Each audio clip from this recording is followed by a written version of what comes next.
After my heart checkup at the hospital, I returned to the parking lot and froze. An envelope was tucked under my windshield wiper, and the handwriting belonged to my wife, the woman I had buried 2 years ago. Before I could touch it, her former kidney doctor suddenly appeared, grabbed my wrist, and whispered, "Don't go home yet." My hands shook as I opened it. Inside wasn't a farewell letter, but a legal guardianship petition filed under my name, and the person asking the court to control my life was my own son. This story builds into something you won't forget. Before we dive in, drop a comment for me. Have you ever had someone close betray your trust? Yes or no? Your perspective might be exactly what someone else needs to read today. Quick note, some details are adjusted for storytelling. The message about dignity and family is what matters most. The envelope tucked under my windshield wiper was written in my wife's handwriting, the same wife I buried 2 years ago. I stood in the Cleveland Clinic parking lot, January wind cutting through my coat, staring at my name written in Estelle's distinctive loops. The blue ink hadn't faded. The envelope was crisp fresh. Impossible. At 68 years old, with a heart condition that required quarterly monitoring, I had become a man of careful routines, a former bridge inspector who still measured everything in tolerances and load limits. Tuesday afternoon meant cardiology appointments. The same examining room, the same questions about chest pain and shortness of breath, the same reassurance that my rhythm remained stable. "A heart looks good, Mr. Harrington," the cardiologist had said 40 minutes earlier. Same time in 3 months. I had nodded, collected my paperwork, and walked the long way out through the nephrology wing. I always took that route. It was where Estelle had spent her final year tethered to dialysis machines 3 times a week while her kidneys failed, and we pretended she might get better. The hallway still smelled like antiseptic and the terrible coffee she had refused to stop drinking, despite what it did to her failing system. 8 times I had made this drive since her funeral. Every visit I walked past her old treatment bay. Every visit I expected the grief to feel smaller. It never did. But grief was familiar, predictable. An envelope in her handwriting appearing on my truck was neither. My fingers brushed the paper. The texture was real. I reached for it, and a voice behind me said, "Mr. Harrington, wait." I turned. Dr. Brent Caldwell, 58, and still sharp despite the gray at his temples, stood 10 feet away in the physician parking section. He had been Estelle's nephrologist during her final year of dialysis treatments. I hadn't seen him since the memorial service. "Dr. Caldwell." "Don't open that yet," he said, walking toward me quickly, his breath fogged in the cold air. "I need to explain something first." I looked down at the envelope, then back at him. How is this possible? Estelle's been gone for 2 years. "I know." He stopped beside my truck, studying my face like he was checking for symptoms. "She left it with me, left very specific instructions about when to deliver it." The parking lot felt suddenly too large, too empty. A car alarm chirped 3 rows over. Somewhere a door slammed. "When to deliver it," I repeated slowly. "What does that mean?" "Your wife recorded a protocol 2 months before she passed." Caldwell's voice was careful, clinical. "She said if anyone ever called requesting your medical records for legal purposes, specifically your cognitive capacity records, I was to flag it immediately and give you this letter." The wind picked up. The envelope fluttered under the wiper blade. "Someone called," I said. It wasn't a question. "Last Tuesday. The hospital records department flagged it as unusual. Your primary physician has never received a formal capacity inquiry about you. But someone requested documentation of your mental competency for what they called legal purposes. When the request hit my desk for review, I remembered Estelle's instructions. At 68, I had inspected thousands of bridges and learned one absolute truth: when the foundation shifts beneath you, you notice immediately. The way a support cable goes, slack half a second before the deck starts to sway. The way concrete cracks in a pattern that tells you the weight distribution just changed catastrophically. I was feeling that shift now. "Who requested them?" My voice sounded distant, like it belonged to someone else. "The request came through a law firm, elder law specialists." Caldwell pulled a folded paper from his coat pocket. "Blackwell and Associates. They said they were preparing documentation for a guardianship petition." Guardianship. The word hit me like a dropped tool. I don't need a guardian. I'm not incompetent. I know that. Your wife knew that too. He held out the paper, a photocopy of the records request. But she also knew someone might try to claim otherwise. That's why she built this. "Built what?" "A warning system."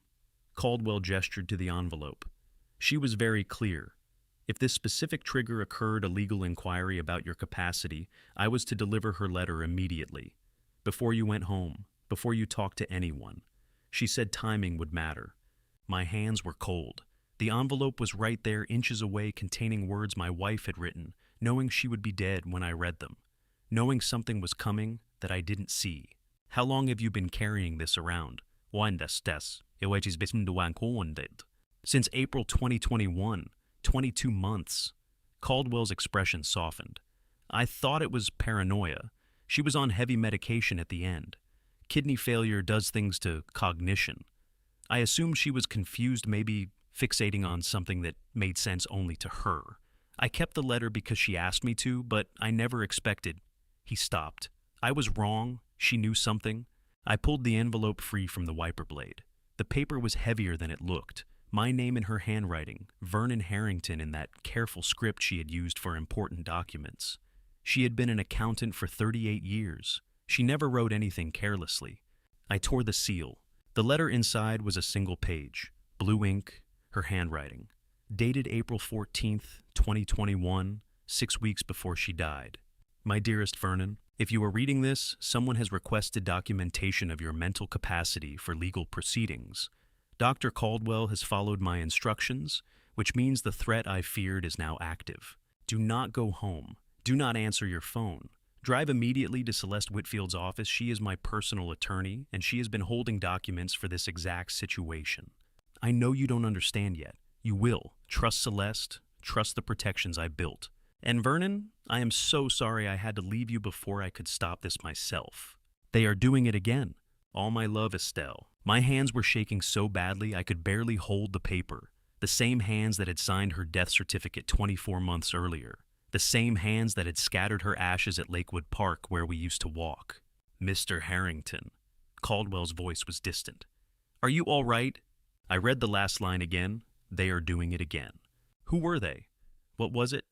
And how had my wife died knowing I would need this warning, knowing she had to build a trap to spring from beyond the grave? I need to make a call, I said, my voice barely steady.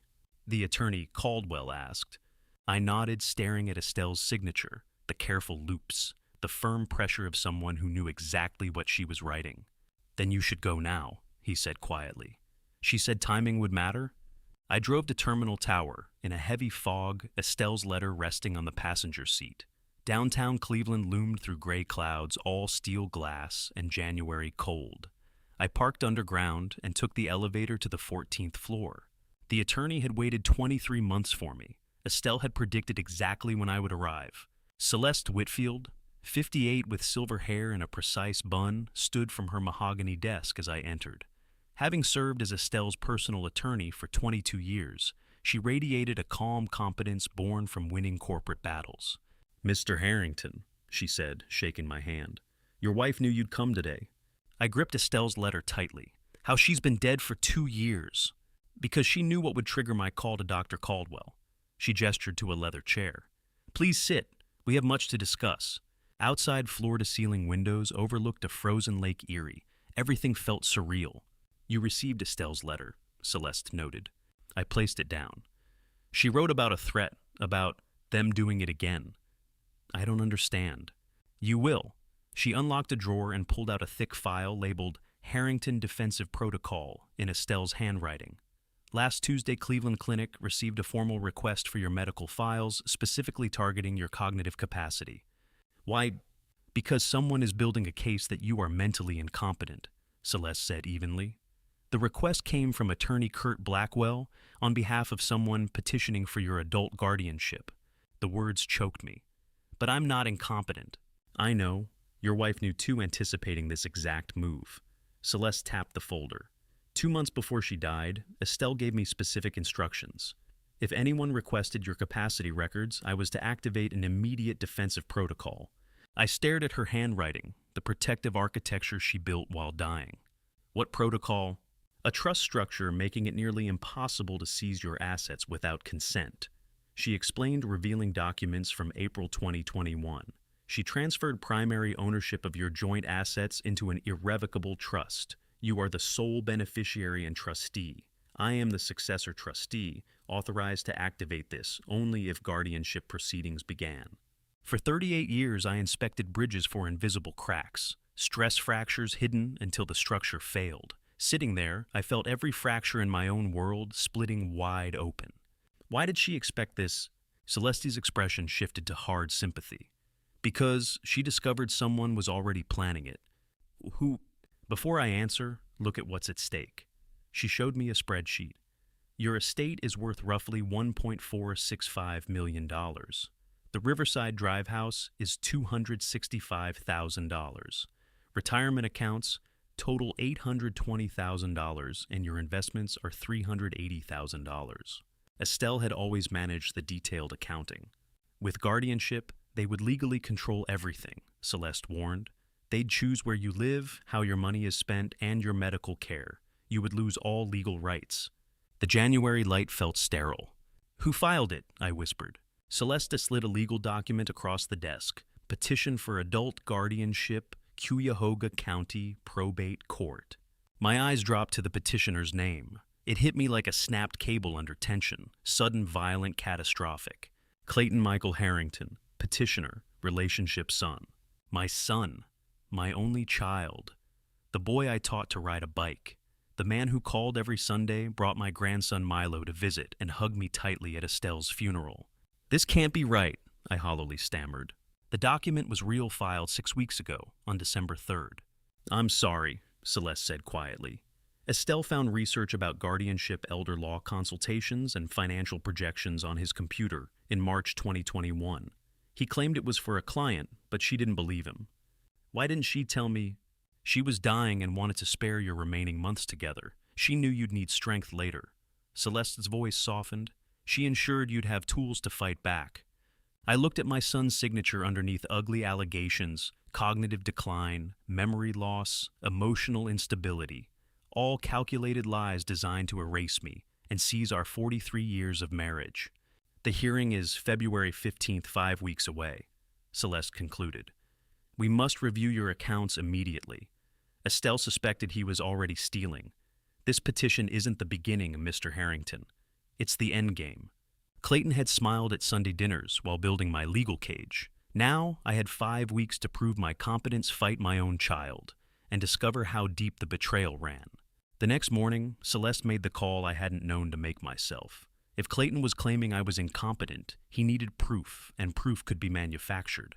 I had never thought to audit my own medical file until Celeste said those words. They made my blood run cold.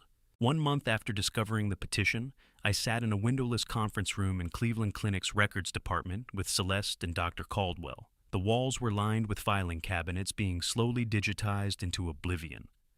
A records clerk named Janet sat at a computer terminal, fingers flying across the keyboard. We need every entry in Mr. Harrington's cardiac file.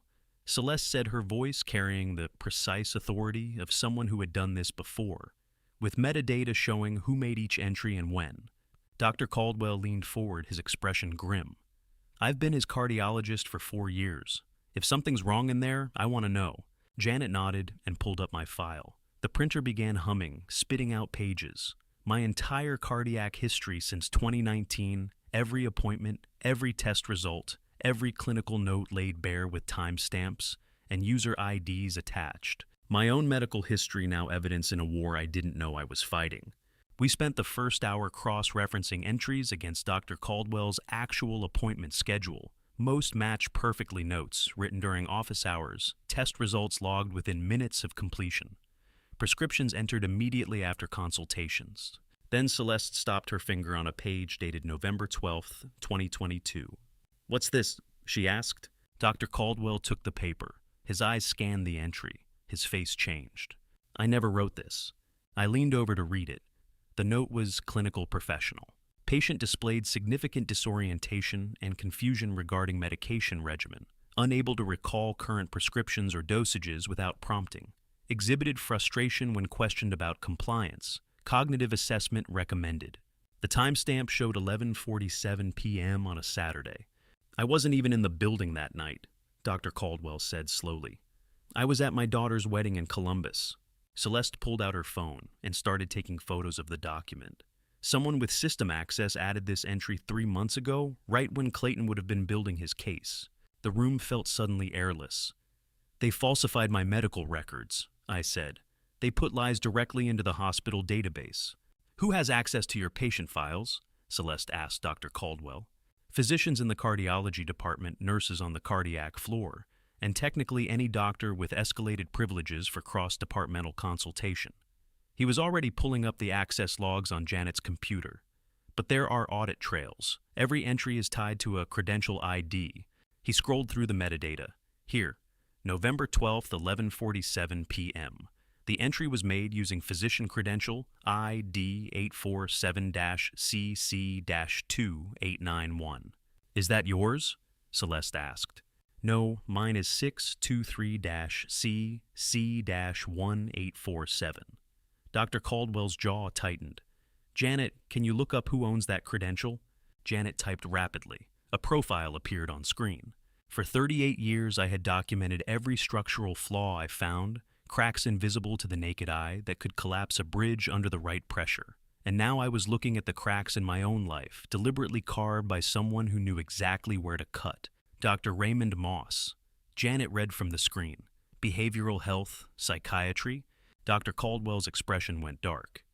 Raymond Moss has no legitimate reason to access a cardiac patient's file. He works in the behavioral health wing. Different department, different building. Why would a psychiatrist be in my cardiac records? I asked. Celeste was already flipping through the guardianship petition she'd brought. She stopped on a page and held it up. Because he's the expert witness listed in Clayton's petition. Dr. Raymond Moss, board-certified psychiatrist, retained to provide professional assessment of your cognitive capacity. The name on the screen made everything click into place with the sound of a locking cell door. He accessed your file illegally. Dr. Caldwell set his voice tight with anger. Added a fabricated note to create a paper trail showing cognitive decline. Then he'll testify at the guardianship hearing that his professional opinion based on your medical records is that you're incompetent. Can we prove he fabricated it? I asked. The timestamp proves I didn't write it, Dr. Caldwell said. And the access logs prove Moss had no medical justification for being in your file. But proving he added it deliberately versus making a clerical error, that's harder. Not if he has a history, Celeste said quietly. Does he? Dr. Caldwell's silence was answer enough. Then, Raymond Moss has been investigated twice by the Ohio State Medical Board. Once for signing fraudulent disability paperwork in exchange for cash payments. Once for billing Medicare for consultations that never occurred. Both times he accepted settlements and agreed to supervision. But he kept his license. So he's corrupt, I said flatly. He's desperate, Dr. Caldwell corrected. He's in debt, his practice is failing, and he'll do anything for money, which makes him exactly the kind of witness someone like Clayton would seek out. Celeste was making notes in her legal pad, her pen moving in fast, angry strokes. We need to pull the access logs for Vernon's entire file going back 2 years. If Moss made one false entry, he may have made others. We need to document every instance of unauthorized access. I'll have Janet run a full audit, Dr. Caldwell said. It'll take a few hours. Do it! Celeste turned to me. Mr. Harrington, we're going to find every lie Clayton planted, and then we're going to bury him with them.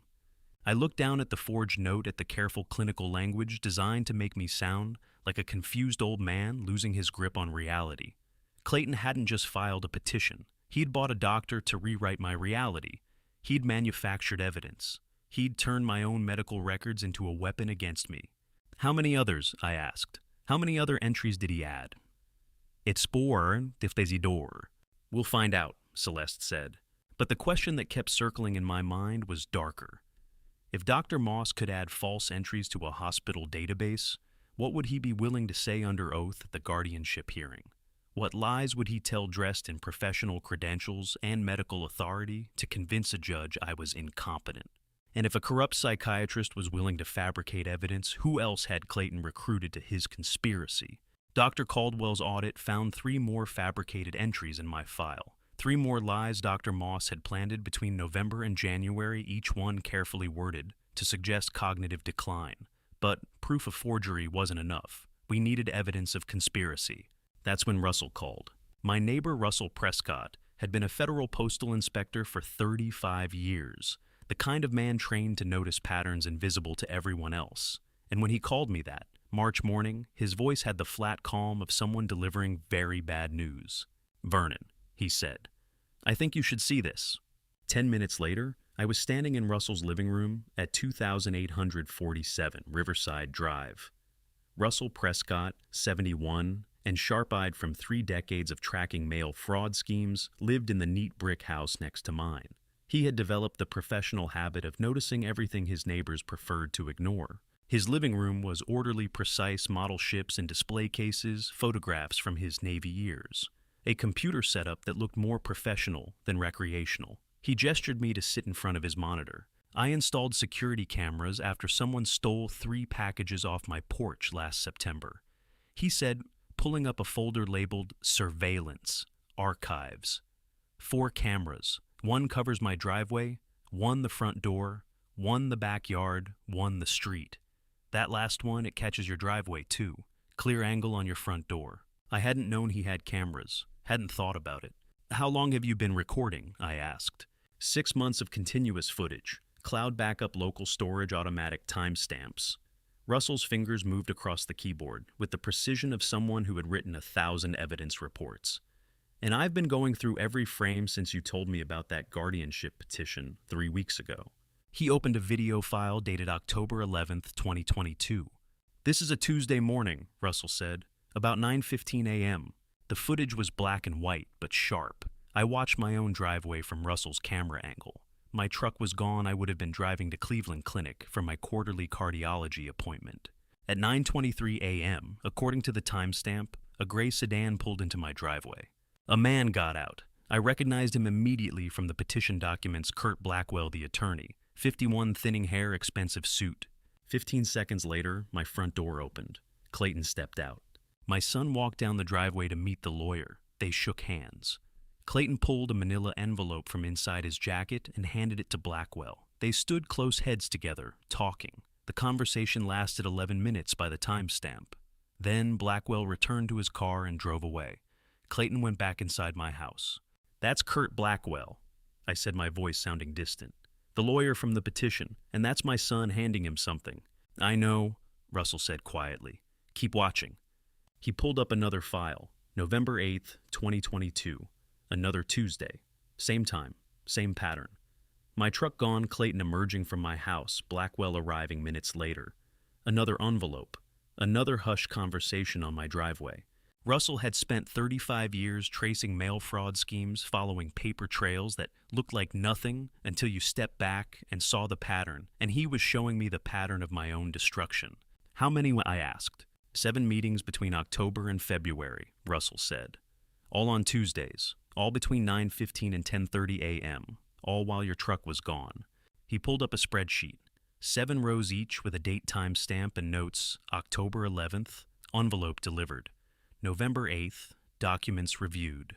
December 6th, extended discussion gestures indicate disagreement. January 3rd, envelope exchange handshake. "They met 7 times, I said slowly. "Always on my appointment days. Always when your car was gone," Russell confirmed. "I checked your calendar against these dates. Every single meeting happened during your quarterly cardiology appointments or follow-up visits. Clayton knew your schedule. He was using your medical appointments as his window. I had thought my quarterly appointments were about keeping my heart beating. Clayton had turned them into windows of opportunity to kill my independence." Russell clicked through the remaining clips. Each one showed the same choreography, my truck, leaving Clayton appearing, Blackwell arriving, conversations. I wasn't meant to see envelopes I wasn't meant to know about. In the January footage, 3 weeks before the petition was filed, Clayton gestured emphatically, while Blackwell took notes on a legal pad. The timestamp showed they talked for 18 minutes that day. "He knew my schedule," I said. "He was using my heart condition against me."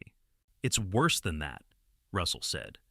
"Look at the pattern. October 1st meeting, November 2nd meeting, December they're arguing about something, January they're finalizing, February the petition gets filed. This wasn't opportunistic. This was systematic." He was right. The footage showed exactly what Celeste had suspected: months of coordination, careful planning, deliberate conspiracy. Clayton and his lawyer meeting in secret while I was at the hospital, trying to keep myself alive. "They weren't just meeting," I said. They were coordinating every step. Premeditated conspiracy to commit fraud, Russell said in his old federal inspector voice. That's what this is. I've seen organized fraud operations with less planning than this. He ejected a flash drive from the computer and handed it to me. I burned copies to 3 drives. One for you, one for your attorney, one stays with me as backup. Every clip has the original timestamp and metadata preserved. This is court-ready evidence. I held the drive feeling its weight. Proof. Actual proof that my son had been orchestrating this for months.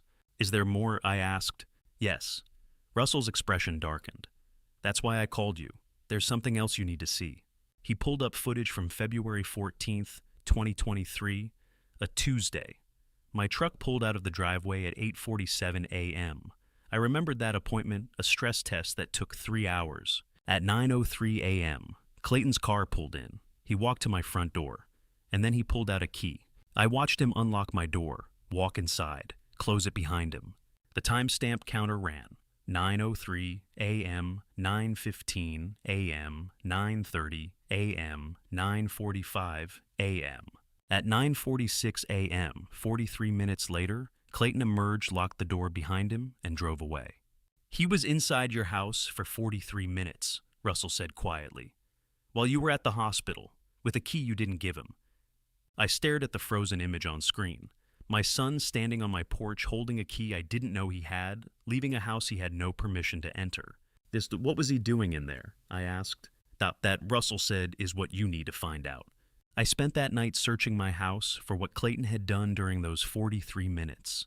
Nothing obvious was missing. Nothing appeared disturbed. But if he had planted something or copied something, I wouldn't know until it was too late.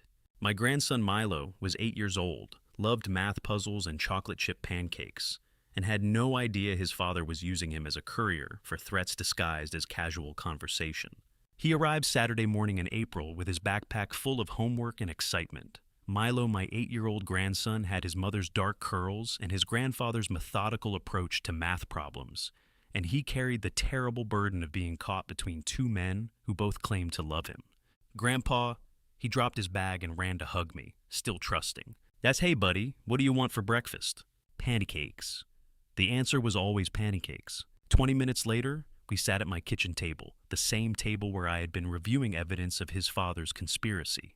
Milo worked on long division, while I flipped pancakes at the stove. The normalcy felt fragile, like walking on cracked ice. Can we go to the Science Museum this afternoon? Milo asked. They have a new exhibit on bridges. Of course, I said, sliding pancakes onto his plate. You know your grandfather built a few bridges in his time. I know. You told me about the Lakewood overpass, the one that can hold 42,000 pounds per support beam. He poured syrup carefully. Dad says I'm good at math like you. The mention of Clayton made my chest tighten, but I kept my voice steady. Your dad's right about that. We ate breakfast in comfortable silence. Milo finished his math homework, showing me each problem for verification. Everything was correct. The boy was brilliant. Can I help clean up? He asked. Sure thing. He scraped dishes while I ran the water. That's when he said it, casual as commenting on the weather. Dad said you just need to sign one more document, and then everything will be easier for you. My hands froze on the dish towel. What document is that? I don't know exactly. Milo handed me a fork. He said once you sign the paper, you won't have to worry about bills or the house anymore. He'll take care of everything. I forced my face to stay calm. Did he say what the paper was for? Something about making sure you're safe. Milo shrugged. He said sometimes grown-ups need help, even if they don't realize it yet. Like when you help me with math, even though I think I already know how to do it. The words were practiced, rehearsed. Clayton had coached him. My 8-year-old grandson was delivering a threat without understanding it was a threat. That's interesting, I said carefully. Did your dad say when I should sign this paper? He said pretty soon, maybe next time he visits. Milo looked up at me. Are you okay, Grandpa? You look tired. How do you tell an 8-year-old that his father is a predator without destroying the only stable relationship the child has left? I'm fine, buddy, I said, ruffling his hair. Just thinking about what exhibit we should see first at the museum. We spent the afternoon at the Great Lakes Science Center. Milo ran from display to display, calculating bridge stress points on an interactive exhibit. I watched him and felt the weight of what I was protecting him from. Sunday evening, after Clayton picked Milo up with a smile and a casual wave, I sat at my kitchen table and made a decision. I would give Clayton exactly what he wanted to see. For 38 years, I had inspected bridges under stress. I knew how structures failed. I knew the warning signs that preceded collapse. And I knew that the best way to expose a weakness was to apply pressure in controlled increments until the flaw revealed itself.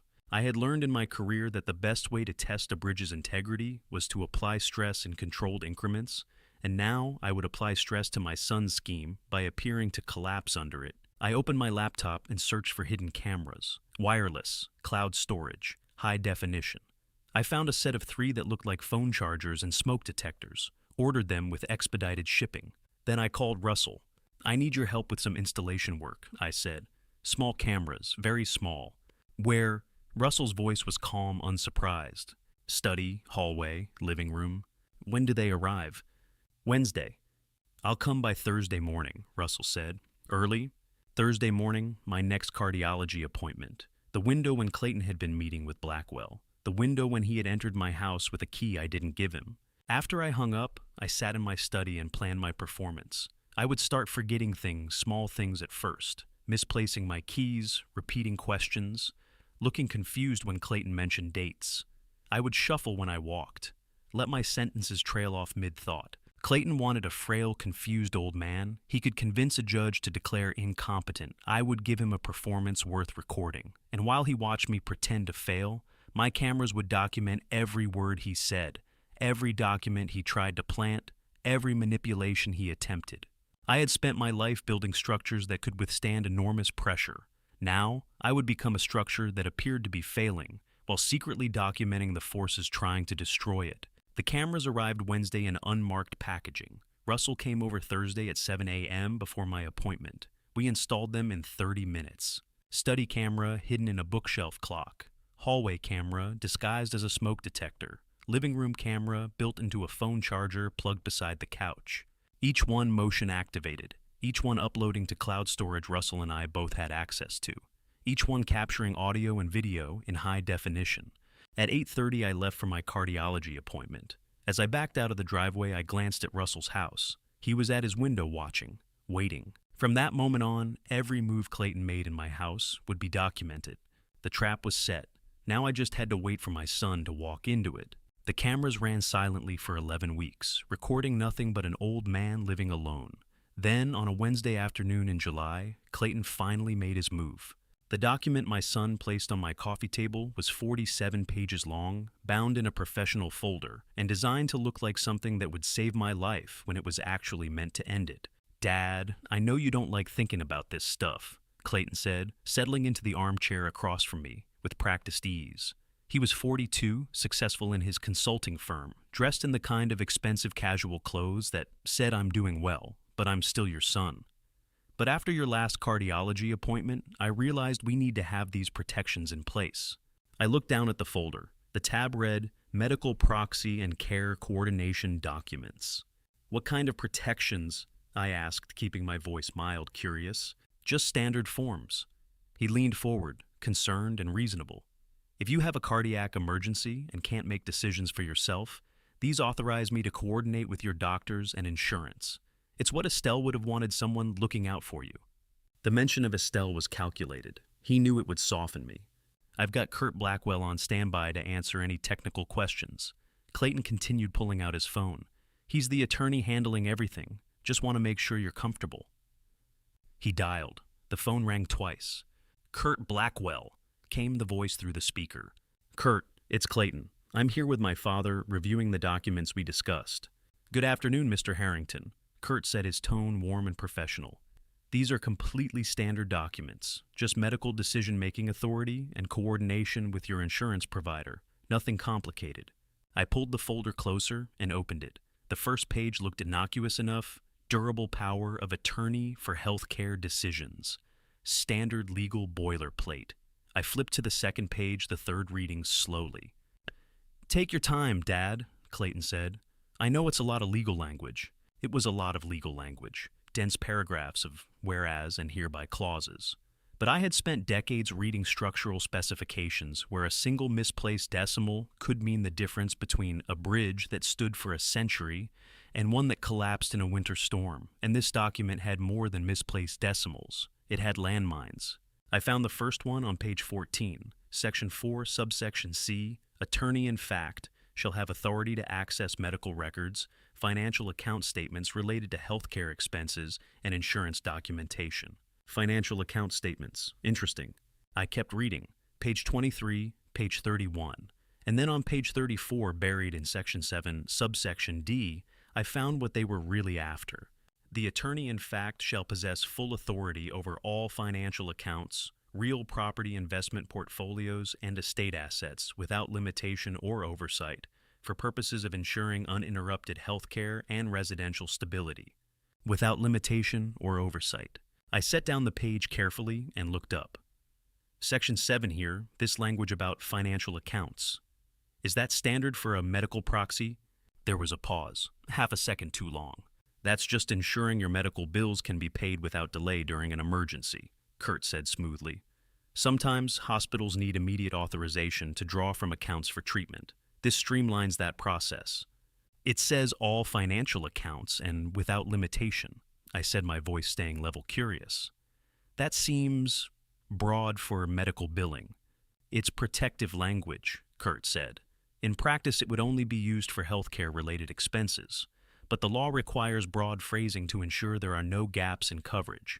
I looked at Clayton. He was watching me with that same concerned expression, but something had changed in his eyes, a hardness I hadn't seen before, or maybe I just hadn't been looking. And this section here, I continued flipping to page 37, real property and estate assets. How does that relate to medical care? That's in case you need to be moved to a care facility, Clayton said quickly. If your condition deteriorates and you need full-time care, I would need authority to sell the house or liquidate assets to pay for it.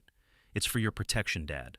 For my protection, while granting him unlimited access to everything Estelle and I had built in 43 years. I closed the folder and set it on the coffee table.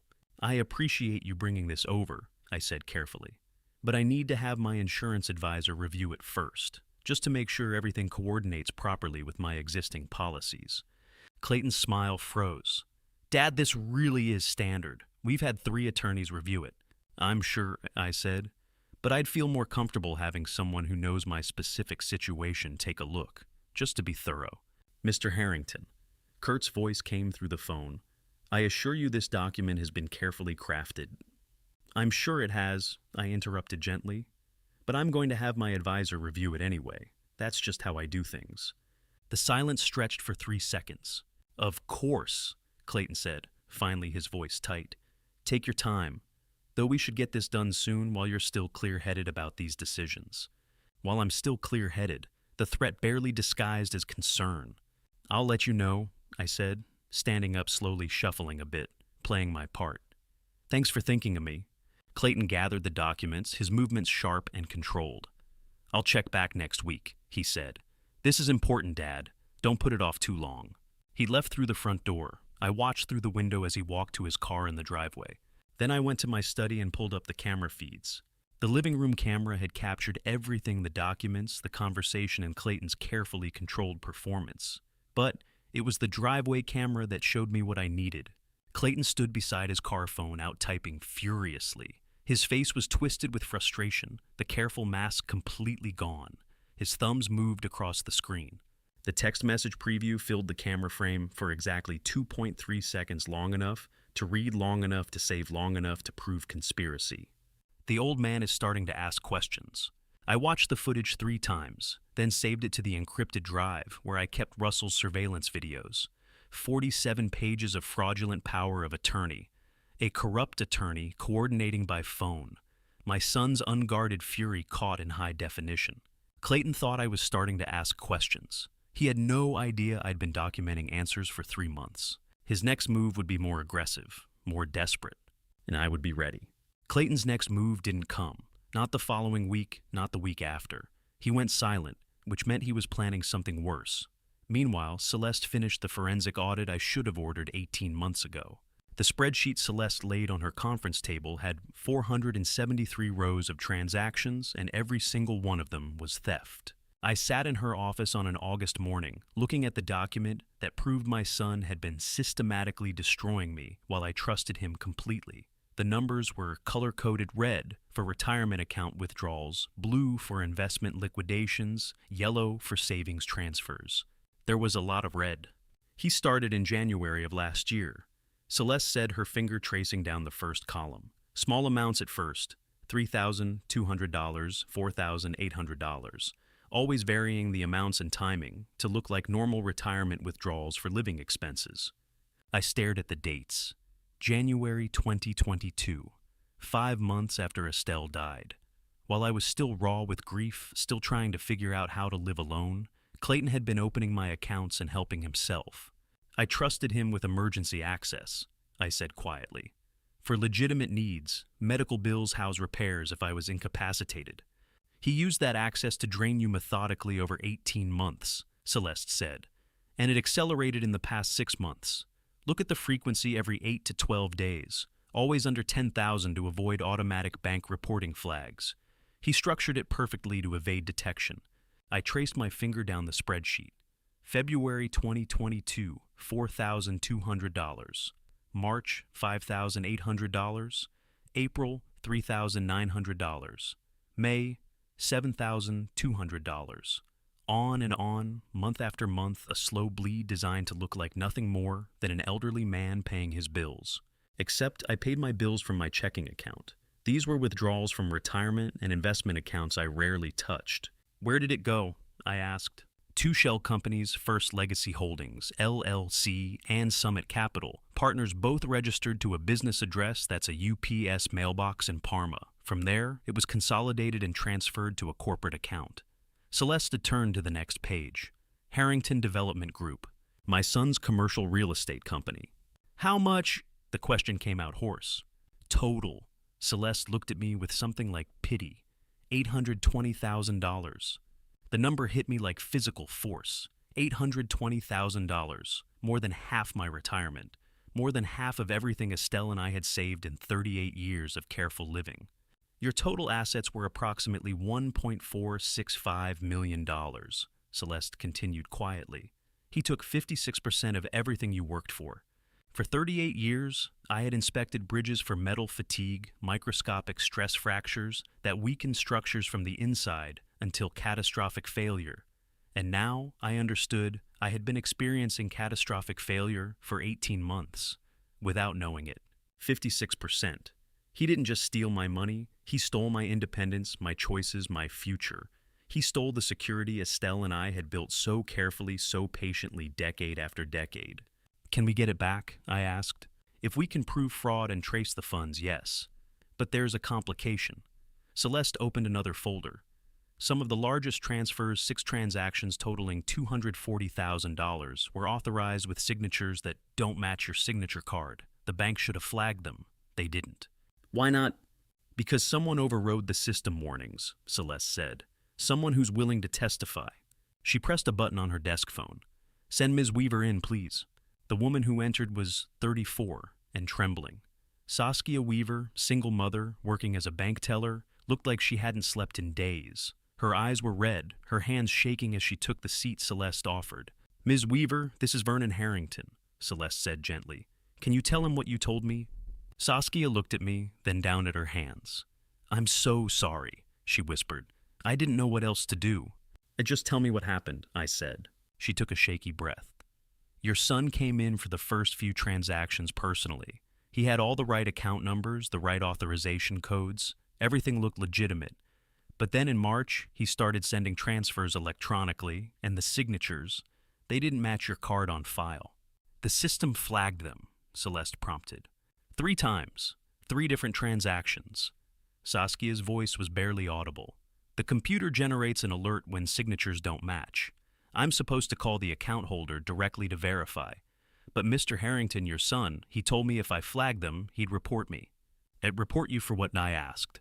He said I'd made processing errors on previous transactions. Big ones. He showed me a file, an internal investigation report from the bank with my name on it, listing mistakes that would be grounds for immediate termination and possible criminal charges. Tears were running down her face now. I have 2 kids. I'm a single mom. If I lost this job, I'd lose everything. So I overrode the alerts. I processed the transfers even though I knew the signatures were wrong. Saskia Weaver was 34 years old, supporting 2 kids on a teller's salary, and my son had turned her fear of poverty into a weapon against both of us. The investigation file was fake, I asked. Completely fabricated, Celeste said. The bank confirmed no such investigation existed. Clayton created it to blackmail her into committing fraud on his behalf.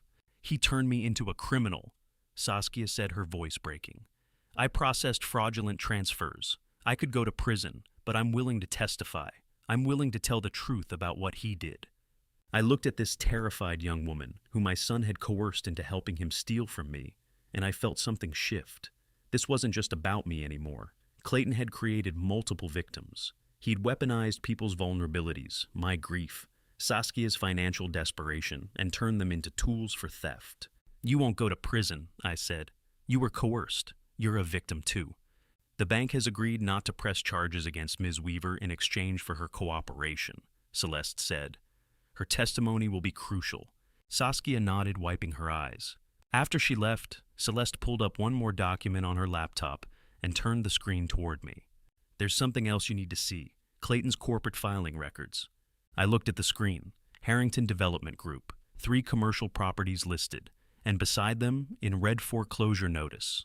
Foreclosure notice. Foreclosure notice. Total liabilities, Celeste said quietly. $1.8 million. He'd stolen $820,000 from me and thrown it into a hole that needed nearly twice that amount.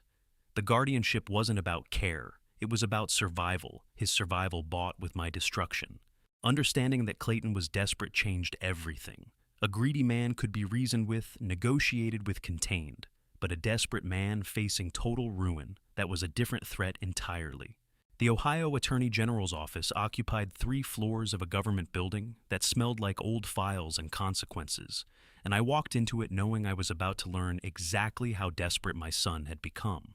Celeste had arranged the meeting with the state's financial crimes unit 3 days after showing me the audit. We took the elevator to the 7th floor, checked in at a security desk, and were escorted to a conference room where a woman with steel gray hair and sharp eyes was already waiting. Simone Lancaster, 46, and radiating the kind of methodical calm that came from 12 years prosecuting financial predators for the Ohio Attorney General's office, laid out Clayton's financial catastrophe with clinical precision. "Mr. Harrington," she said, shaking my hand with a grip that felt like a vice. "I've been investigating financial exploitation cases for 12 years. Your son's pattern is one of the most systematic I've seen. Simone has subpoena authority," Celeste explained as we sat. "She can force disclosure of Clayton's complete financial situation. Bank's loan documents, corporate filings, everything." "And I have," Simone said, opening a thick accordion folder. "Your attorney flagged the structured withdrawals from your accounts back in July. Once we saw the pattern, I issued subpoenas to every financial institution your son has dealt with in the past 3 years." She spread documents across the table like evidence at a crime scene. Loan agreements, property deeds, foreclosure notices stamped with red ink. "How bad is it?" I asked. "How deep is he buried?" Simone pulled out a corporate filing dated March 2021. "Your son formed Harrington Development Group in early 2021. Commercial real estate acquisition. He purchased 3 properties that spring 2 small office buildings and 1 mixed-use retail space. Total purchase price $2.1 million. "Where did he get $2 million? I asked. "He didn't. He borrowed it." Simone slid loan documents toward me. "Private equity firm called Silverline Capital Partners. They specialize in high-risk commercial loans to first-time developers. Extremely predatory terms." I scanned the first page. The interest rate made my chest tighten. 14% annually. 14%, Celeste said, reading over my shoulder. "That's usurious." "It's legal for commercial loans," Simone said. "Barely. Silverline operates in a gray area. They target inexperienced developers who can't get traditional bank financing. The terms are designed to force default so they can seize the properties. I had inspected bridge collapses caused by cascading structural failure.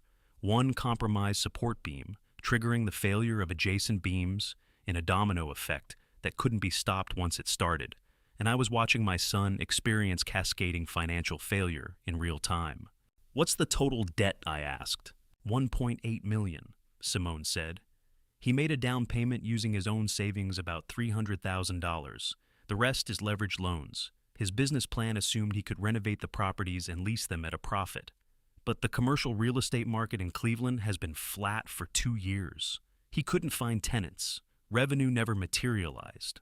She pulled out 3 foreclosure notices each, with different dates stamped across the top. First property goes to foreclosure, October 15th, that's 8 weeks from now. Second property, December 3rd. The third is already in default. Silverline has filed to seize it. October, 8 weeks. What happens if he can't pay? I asked, though I already knew. Total asset seizure. They take the properties and sue for the remaining debt. Personal bankruptcy. And here's the dangerous part. Simone leaned forward. Silverline's loan agreements include guarantor clauses. If Clayton had gained power of attorney over your assets and signed them as additional security, the lenders could have come after your home, your accounts, everything. That's what he was trying to do. The power of attorney document, the 47 pages of fraudulent paperwork designed to give him unlimited access. He wasn't just trying to steal what I had left, he was trying to make me legally responsible for his debts. The $820,000 he already stole, I said slowly. It didn't solve anything, did it? He threw your retirement into the hole, and it wasn't nearly enough, Simone confirmed. Basic math, he stole $820,000, but he owes $1.8 million. He's still short almost $1 million. Now he needs the rest of your home equity, your remaining accounts, your life insurance policies, everything. Celeste's expression was grim. And he has 2 months to get it before the first foreclosure hits. 2 months, October 15th, the same month the guardianship hearing had originally been scheduled before we delayed it. A greedy man can be reasoned with, I said quietly. A desperate man can't. He'll burn everything down before he admits defeat. Exactly, Simone said. That's why I wanted to meet with you. Financial predators fall into 2 categories, opportunistic and desperate. Opportunistic criminals can be deterred. They'll back off when they realize they're caught. But desperate criminals, they escalate. They take bigger risks. They get violent. The word hung in the air, violent. You think he's dangerous? I asked. I think he's 2 months from losing everything he built. I think he's already stolen from his own father, and it wasn't enough. I think the only thing standing between him and total ruin is one legal signature. Simone held my gaze. What does a man do when he's 2 months from losing everything he built, when he's already stolen from his own father, and it wasn't enough when the only thing standing between him and total ruin is one legal signature? I didn't have an answer, but I knew my son, and I knew desperate men didn't retreat. They attacked harder. Simone pulled out one final document, a rental agreement dated 3 weeks ago. One more thing, she said. Last month, Clayton rented a storage unit in Parma, 10 by 10 climate controlled. He paid 6 months in advance, $720 cash. What's he storing? Celeste asked.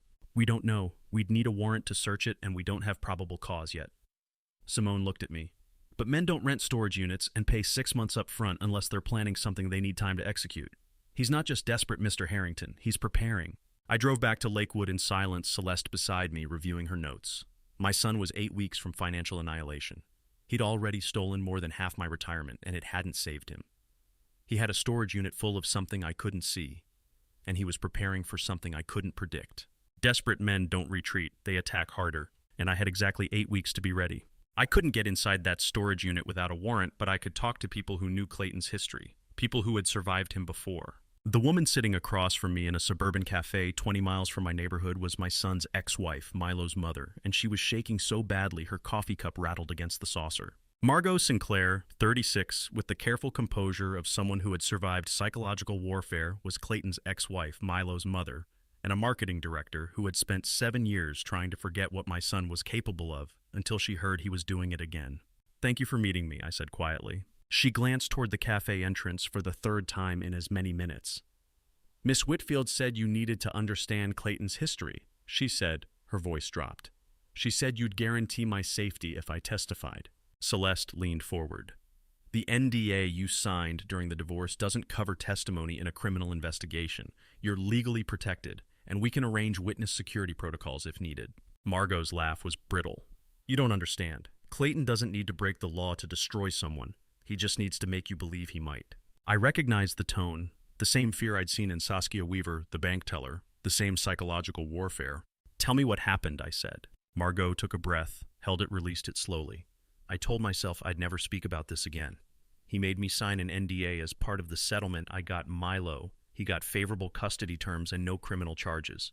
But when Miss Whitfield told me what he's doing to you, her hands clenched around the coffee cup. It's exactly what he did to my parents. Your parents? During our divorce in 2016, we'd been married 5 years. Milo was 3. Clayton had just started his consulting business and it was bleeding money. We separated in March, filed in April. By June, things got ugly. She pulled a manila folder from her bag, old, worn at the edges, something she'd kept hidden for years. My parents helped me pay for the divorce attorney. Clayton found out and decided they owed him. She opened the folder. Inside were court documents, emails, bank statements. He forged my father's signature on a power of attorney document, Margot said, her voice steady, now rehearsed. Used it to access my parents' joint savings account at KeyBank. Withdrew $47,000 in 2 transactions.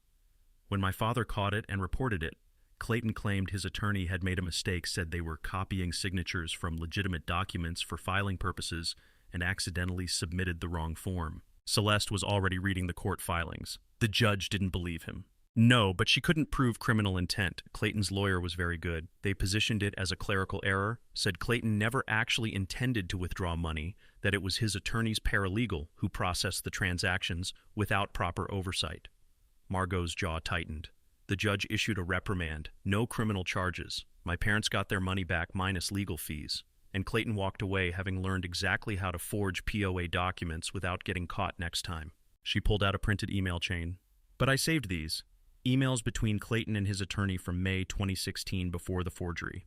Celeste read aloud, "The old man won't notice if we keep it under $50K. His wife handles the accounts anyway. That's consciousness of guilt." He knew what he was doing, Margot said. It wasn't a mistake. It was calculated theft and he almost got away with it. I looked at the documents, at the signatures that didn't quite match, at the paper trail of a crime that was dismissed as clerical error. He learned from that failure, I said slowly. This time, he built a medical justification. First, the forged hospital records, the corrupt psychiatrist establishing cognitive decline. He made it look like the guardianship was necessary before trying for power of attorney. He's smarter now, Margot agreed. More patient. 7 years of practice. Margot was 36 years old, had rebuilt her life after escaping my son, and was sitting across from me risking everything she'd built because she recognized the pattern and refused to let it destroy another family. Why are you telling me this now? I asked. After 7 years, her eyes filled with tears. Because if I don't, he'll destroy you. And eventually, that destroys Milo. My son loves you. You're the only stable grandfather figure he has. And Clayton, she stopped, swallowed hard. After the divorce, Clayton made subtle threats about custody, about my career, about what he could do to my reputation if I ever spoke about what happened. He never overtly threatened violence, but the psychological warfare was constant until I gave him the custody arrangement he wanted. You were afraid, I said. I'm still afraid, she whispered. But I'm more afraid of what he'll do if he succeeds. If he gets control of your assets, if he proves this method works, if he learns he can keep doing this to people. She looked at Celeste. You said you can protect me. Witness security protocols, Celeste confirmed. And if he attempts any retaliation, it becomes witness intimidation. That's a felony. I had spent my career identifying structural patterns, stress cracks that appeared in predictable sequences, failure modes that repeated across different bridges. And my son was a structural pattern of predatory behavior that repeated every time he faced financial pressure. Margot pulled out a pen. What do I need to sign? Celeste slid a sworn affidavit across the table. Margot read it carefully, her hand trembling but her voice steady when she spoke. He's done this before, she said, signing her name at the bottom. And I can prove it. That has to mean something in court. It has to. We left through separate exits, Margot through the back, Celeste and me through the front. Security protocol. But as I reached my truck, Margot appeared one last time, emerging from the shadows beside the dumpster. Mr. Harrington, she called quietly. I stopped. You need to know the POA forgery in 2016 wasn't his first attempt. Her face was pale in the parking lot lights. It was just the first time he got caught. He'd been practicing. The implication hung in the air like smoke. How many other people had Clayton defrauded successfully before someone finally noticed? Margot's warning haunted me. How many times had Clayton done this successfully before someone caught him? The answer arrived 3 days later in an unmarked envelope. The envelope arrived at Celeste's office with no return address, containing a single page, an invoice from Meadowrest Memory Care Facility showing my son had reserved a bed for me 6 months before he claimed I needed one. I sat across from Celeste in early October, staring at the document. The invoice was dated March 14th, 2023. Line item private suite reservation deposit. Amount $5,000 non-refundable. Payer Clayton M. Harrington. Patient name Vernon Harrington. March. 3 months before Clayton requested my medical records from Cleveland Clinic. 6 months before he filed the guardianship petition. Someone sent this anonymously, Celeste said, turning the envelope over in her hands. Probably a staff member with a conscience. No fingerprints, no note, just this.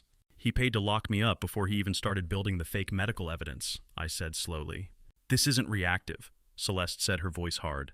This isn't a son worried about his father's decline. This is premeditated confinement. The facility name was printed at the top in professional lettering, Meadow Rest Memory Care Facility. Specialized Alzheimer's and Dementia Services, Secure Memory Wing. Secure, locked doors, patients who couldn't leave. Call them, I said. I need to know exactly what he told them. Celeste dialed. The conversation was on speaker. Meadow Rest Memory Care, this is Holly speaking. Good morning, my name is Celeste Whitfield. I'm an attorney representing Vernon Harrington. I believe your facility received a deposit from Mr. Harrington's son in March of this year. A pause. I'm not sure I can discuss patient information. Mr. Harrington is not a patient, Celeste interrupted smoothly. And we have reason to believe the reservation was made fraudulently. Mr. Harrington is here with me and grants permission for disclosure. Another pause. Then, hold please. 2 minutes of elevator music. Then a different voice. This is Holly Redmond, admissions coordinator. Holly Redmond, 43 and professionally uncomfortable, was the woman who had kept meticulous notes about Clayton's disturbing advance reservation, because something about prepaying to lock up a supposedly healthy father felt fundamentally wrong. I remember Mr. Harrington's son. He toured our facility in February. What did he tell you? Celeste asked. He said his father had advancing confusion and memory loss. He wanted to see our secure memory care wing, specifically the unit where residents can't leave without staff escort. He asked about our restraint protocols and visitor restriction policies. My hands clenched on the desk. Did he say when he planned to bring his father to the facility? Celeste asked. He said once the court approved the guardianship, he seemed very confident it would be approved. Holly's voice dropped. He'd already picked out the room. Room 147, our private suite in the secured wing. That's why he paid the deposit, to guarantee that specific room would be held. I had designed dozens of bridges with expansion joints, controlled spaces that allowed structures to shift under stress without catastrophic failure, but my son had built a trap with no expansion joints, no safety margins, just a locked room and a plan to erase me from my own life. Did anything about the interaction concern you? Celeste asked. Yes, Holly said immediately. Normally families bring the patient for tours. They want to make sure their loved one feels comfortable. But Mr. Harrington Clayton, he came alone. He asked about moving someone in quickly once approved, and whether we could restrict visitor access if needed. The whole conversation felt wrong, like he was planning to warehouse someone who didn't want to be there. Did you document this? I made notes in our system. It's unusual to take a deposit so far in advance, especially when there's no medical crisis. Most families contact us when there's an immediate need, but 6 to 9 months in advance. While supposedly planning legal proceedings, that's not normal. Would you be willing to provide those notes and testify if needed? Celeste asked. If it helps stop something wrong, yes. After Celeste hung up, I sat in silence holding the invoice. Room 147, private suite, secured wing, $8, $200 per month. My son had picked out the exact dimensions of my final captivity. He picked out my room, I said quietly. He toured a facility, selected a locked unit, paid cash to reserve it. He did all of that while we were still having Sunday dinners together, while I was still driving him to the airport, while I was still buying Milo birthday presents. This proves premeditation, Celeste said.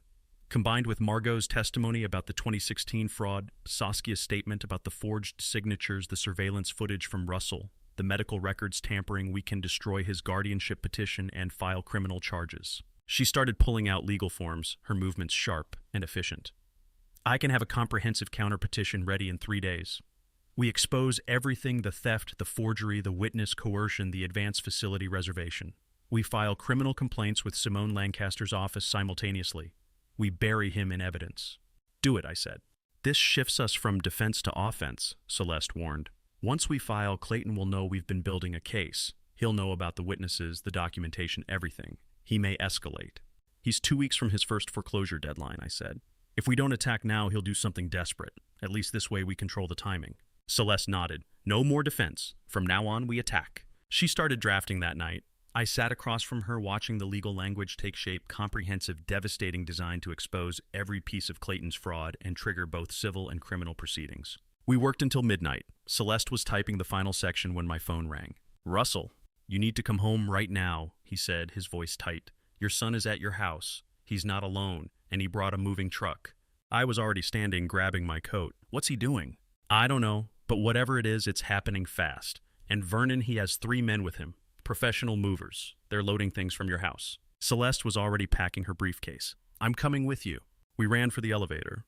My son was at my house with a moving truck 2 weeks before his foreclosure deadline, the same day we decided to attack him legally. He was making his move, and I had no idea what he was stealing. I arrived home that October night to find Clayton standing in my driveway beside a rental truck, 3 professional movers frozen mid-motion with boxes from my study. Russell's camera captured everything. So did mine. Clayton left when I threatened to call the police.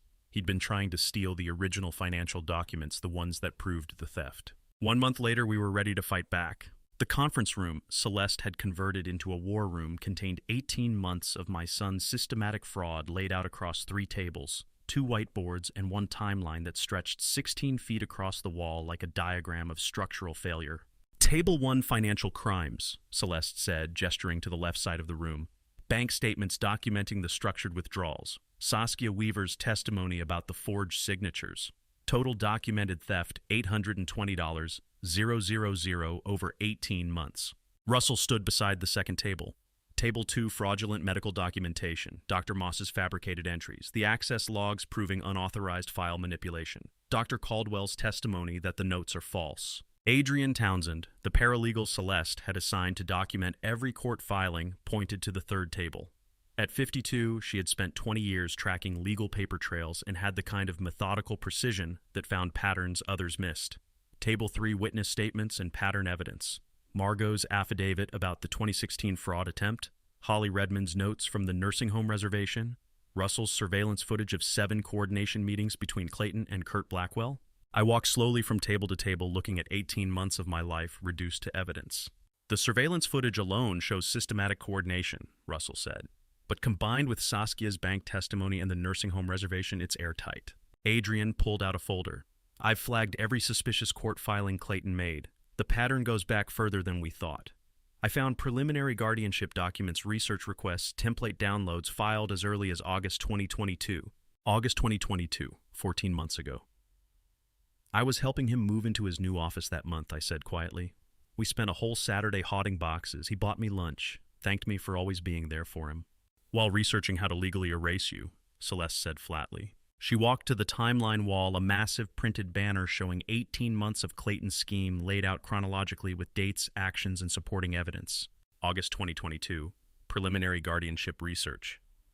October 2022, first structured withdrawals from your retirement account and initial nursing home facility tours.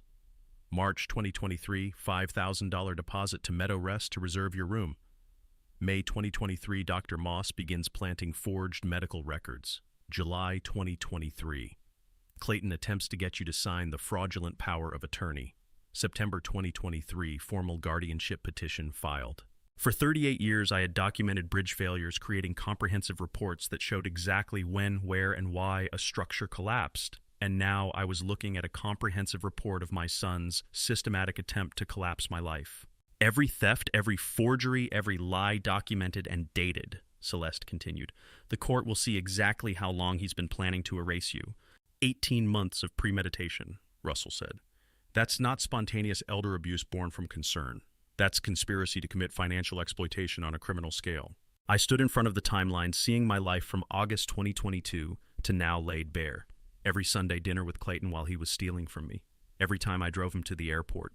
Every birthday present I bought for Milo while his father was forging medical records to have me declared incompetent.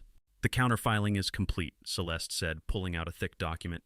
"Motion to dismiss Clayton's guardianship petition with prejudice.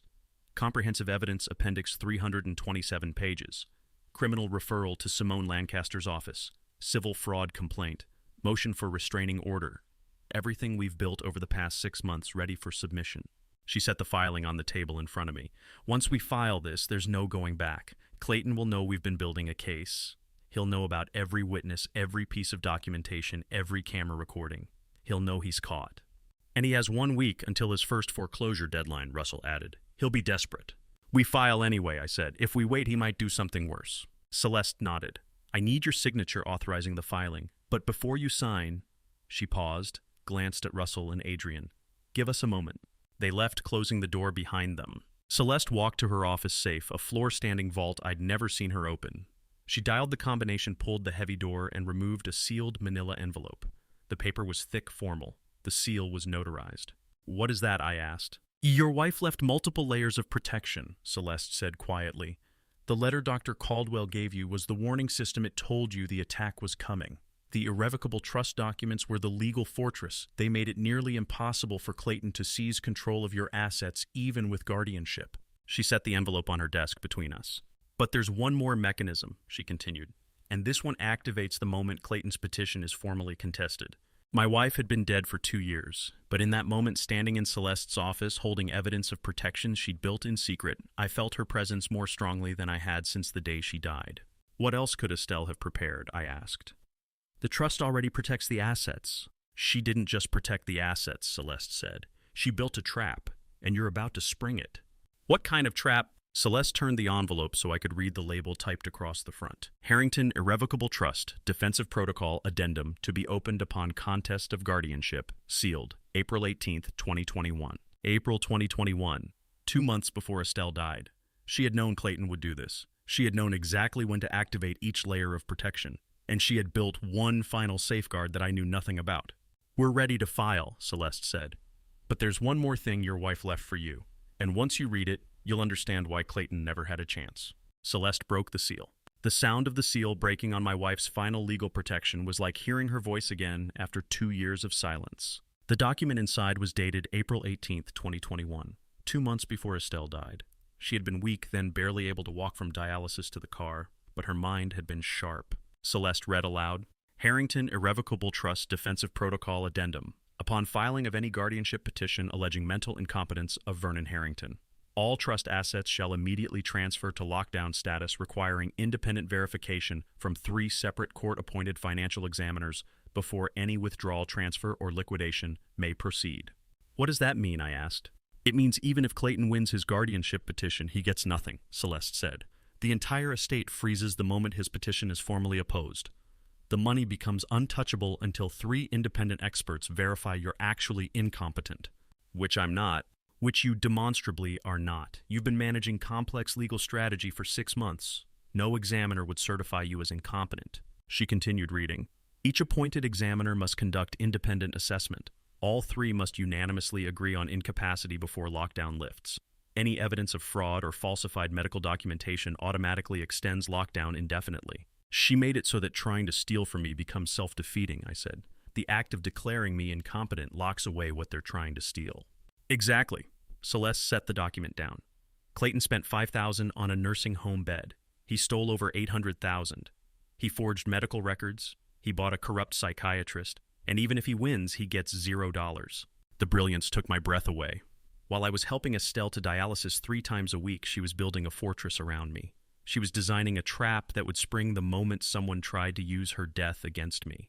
I had designed fail-safe systems for Bridge's redundant supports that activated when primary structures weakened, and Estelle had designed a fail-safe system for my life that activated exactly when I needed it most. There's more, Celeste said. Any attempt to access locked assets through fraud triggers automatic referral to state and federal financial crimes units. The trust authorizes full cooperation with law enforcement. She built evidence collection into the trust itself. She turned your estate into a legal landmine. Anyone trying to steal from you doesn't just fail, they trigger their own prosecution.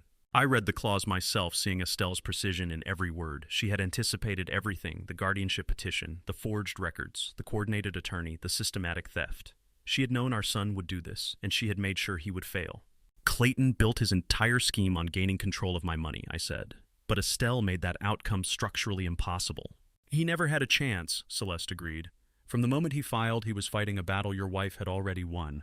Before I read the handwritten note my wife left at the bottom of that document, if you're still with me, comment A, if you think this protection was enough, or B, if you think Clayton will find a way around it. Quick note, what follows includes some adapted details for emotional impact. The message is what matters. I turned to the final page. Below the legal language, Estelle had written a note by hand. Blue ink, shaky letters. She had been so weak by April, but the words were clear. Vernon. If you're reading this, it means I was right about what Clayton would do. I'm sorry I couldn't tell you while I was alive. I couldn't bear to see you hurt by the knowledge that our son was capable of this. I couldn't stop him from trying, but I could make sure he fails. You built bridges that held up the world. I built this to hold up you. I love you. Keep going. E. I read it twice, then I broke. I was 68 years old, sitting in a lawyer's vault holding a letter from my dead wife, and I cried like a child because she had loved me enough to fight battles I didn't even know were coming. Celeste stood quietly by the door, giving me space. She knew, I finally managed. She saw Clayton's desperation before anyone else did, and she made sure I'd survive it. She predicted every move, Celeste said softly. The theft, the forgery, the guardianship petition, and she built protections for each one. My son is trying to erase me, I said, and my wife from beyond death is the one making sure I win. I folded the note carefully and put it in my wallet, beside the photo of Estelle from our 40th anniversary, beside the things I carried that reminded me who I was. Celeste gave me time to compose myself. Then she handed me the counterfiling 327 pages of evidence and legal argument. When we submit this tomorrow, the trust lockdown activates immediately, she said. Clayton will spend weeks fighting for a guardianship that wins him nothing. Even if he somehow convinces a judge you're incompetent, the money stays frozen. He loses. I looked at the filing, then at Estelle's note in my wallet. He never had a chance, I said. His entire scheme was defeated before he even started. He just doesn't know it yet. Tomorrow, Celeste said, he will. My son had built 18 months of fraud on the foundation of my wife's death. But Estelle had spent her final months building a fortress he could never breach. And tomorrow, when we filed our counter-petition, that fortress would slam shut around everything he'd tried to steal. Clayton thought he was fighting me. He had no idea he was fighting Estelle. And against her, he had already lost. We filed the counter-petition the next morning. By that afternoon, Clayton knew, and 2 days later he came to my house to do something desperate. I came home from Celeste's office to find my living room destroyed, my heart medication hidden, and my 8-year-old grandson crying in the hallway because he'd watched his father create a crime scene designed to prove I was losing my mind. But I'm getting ahead of myself. Clayton arrived at 4:30 on a Wednesday afternoon. I was in my study when I heard the key in the lock, the key I'd never taken back, the key I'd left him with for emergencies. Milo burst through the door first, backpack bouncing. Grandpa, he ran to hug me.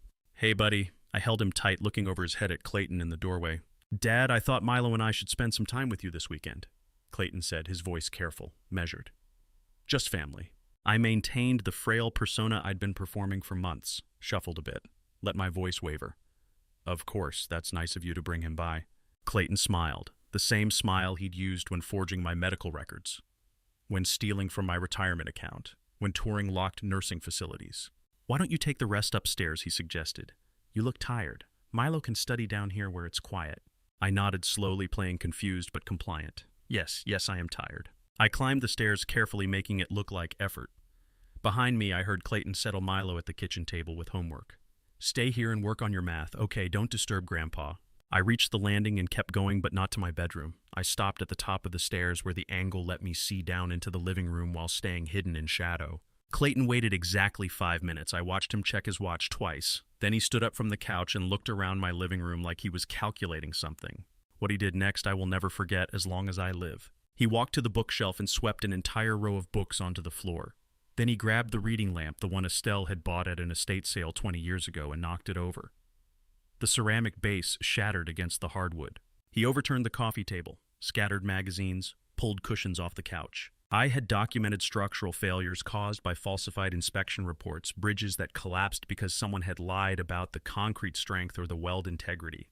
And I was watching my son falsify the inspection report of my life. Clayton pulled out his phone and started taking photos, angle after angle. The overturned furniture, the scattered books, the broken lamp. He was narrating under his breath, and I caught fragments. Confused, agitated, destroyed the living room looking for something he couldn't remember. He walked to the kitchen. I heard drawers opening, cabinets closing. Then he came back holding my medication bottle, the heart pills I took twice daily for arrhythmia. He looked at the bottle, then pocketed it, just slipped it into his jacket like it was nothing. Perfect, he muttered. This is exactly what Dr. Moss said to document. He took more photos. The chaos. The evidence of a violent, confused episode that had never happened. Evidence he would show to the corrupt psychiatrist who would testify that I was exhibiting exactly the kind of dangerous behavior that required immediate institutionalization. I stood frozen at the top of the stairs, watching my son stage my incompetence, and every second of it was being recorded by the 3 hidden cameras Russell and I had installed 2 months ago. Then Milo appeared in the kitchen doorway. He stopped, stared at the destruction, at his father standing in the middle of the trashed living room with his phone out photographing everything. "Dad?" Milo's voice was small, confused. "What happened?" Clayton turned. For half a second, his face showed something calculation maybe, or cold decision-making. Then he put on a sad, gentle expression. "Grandpa had an episode," he said quietly. "He got confused and thought someone was stealing from him. He did all this, but he doesn't remember now. We're helping him, okay? We're documenting it so the doctors can understand what's happening to him." Milo looked at the chaos at his father at the broken lamp. He was 8 years old, but he was smart, and I could see in his face that he knew something was wrong. "But I didn't hear anything," Milo said. "I was right here doing math. It was quiet." "He was very quiet about it," Clayton said smoothly. "That's part of what makes it so concerning. He doesn't realize what he's doing." Milo's eyes filled with tears. Clayton finished his photos, pocketed his phone, and left 20 minutes later, taking Milo with him. He told me to rest and not worry about the mess. "I'll come back tomorrow to help you clean up." The moment his car pulled away, I went to the living room. Milo had left his math worksheet on the kitchen table. The problems were half finished. A child trying to focus on homework while his father committed crimes in the next room. I called Russell. He came over in 5 minutes, and we pulled the camera footage. Every frame was crystal clear. Clayton entering, the deliberate wait, the systematic destruction, the photos, the medication theft, the muttering about Dr. Moss, Milo appearing, Clayton's lie delivered with perfect calm. Milo was 8 years old and had just learned that his father was capable of cruelty disguised as care, a lesson that would scar him regardless of how this legal battle ended. "He staged a crime scene," Russell said, watching the footage. "That's evidence tampering, criminal evidence tampering. And he traumatized his own son to do it," I said. "And I have every frame in 1080p with timestamps.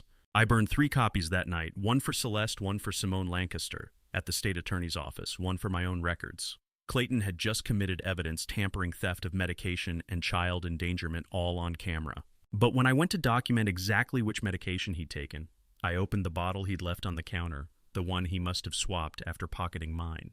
The pills inside were white and round, but they weren't my heart medication. I took one to the light, aspirin, basic over-the-counter aspirin. Clayton hadn't just hidden my medication to stage evidence. He'd replaced my heart pills with aspirin. If I'd taken them tomorrow morning thinking they were my prescription, my arrhythmia would have gone untreated. At 68, with my condition, that could have triggered a cardiac event. My son hadn't just tried to frame me. He'd tried to kill me. I called Simone Lancaster at 6 a.m. the next morning with the aspirin bottle and the camera footage. By 9 a.m., she had convened an emergency meeting. By noon, the machinery of the state had engaged. The Ohio Attorney General's office moves with the kind of bureaucratic precision that turns individual crimes into case numbers, witness statements into exhibits, and desperate sons into defendants. And they moved on Clayton with exactly that force. 3 days later, I sat in Simone's office in Columbus while she laid out what the grand jury had done. 23 subpoenas approved this morning, Simone said, sliding a document across her desk. "Your son's financial life is now an open book to the state. Bank records, corporate accounts, every communication with Kurt Blackwell, Dr. Raymond Moss's complete patient files, phone records, email servers, everything." Celeste sat beside me, reviewing the subpoena list. "How long until formal indictment?" "Normally 6 to 8 weeks, Simone said.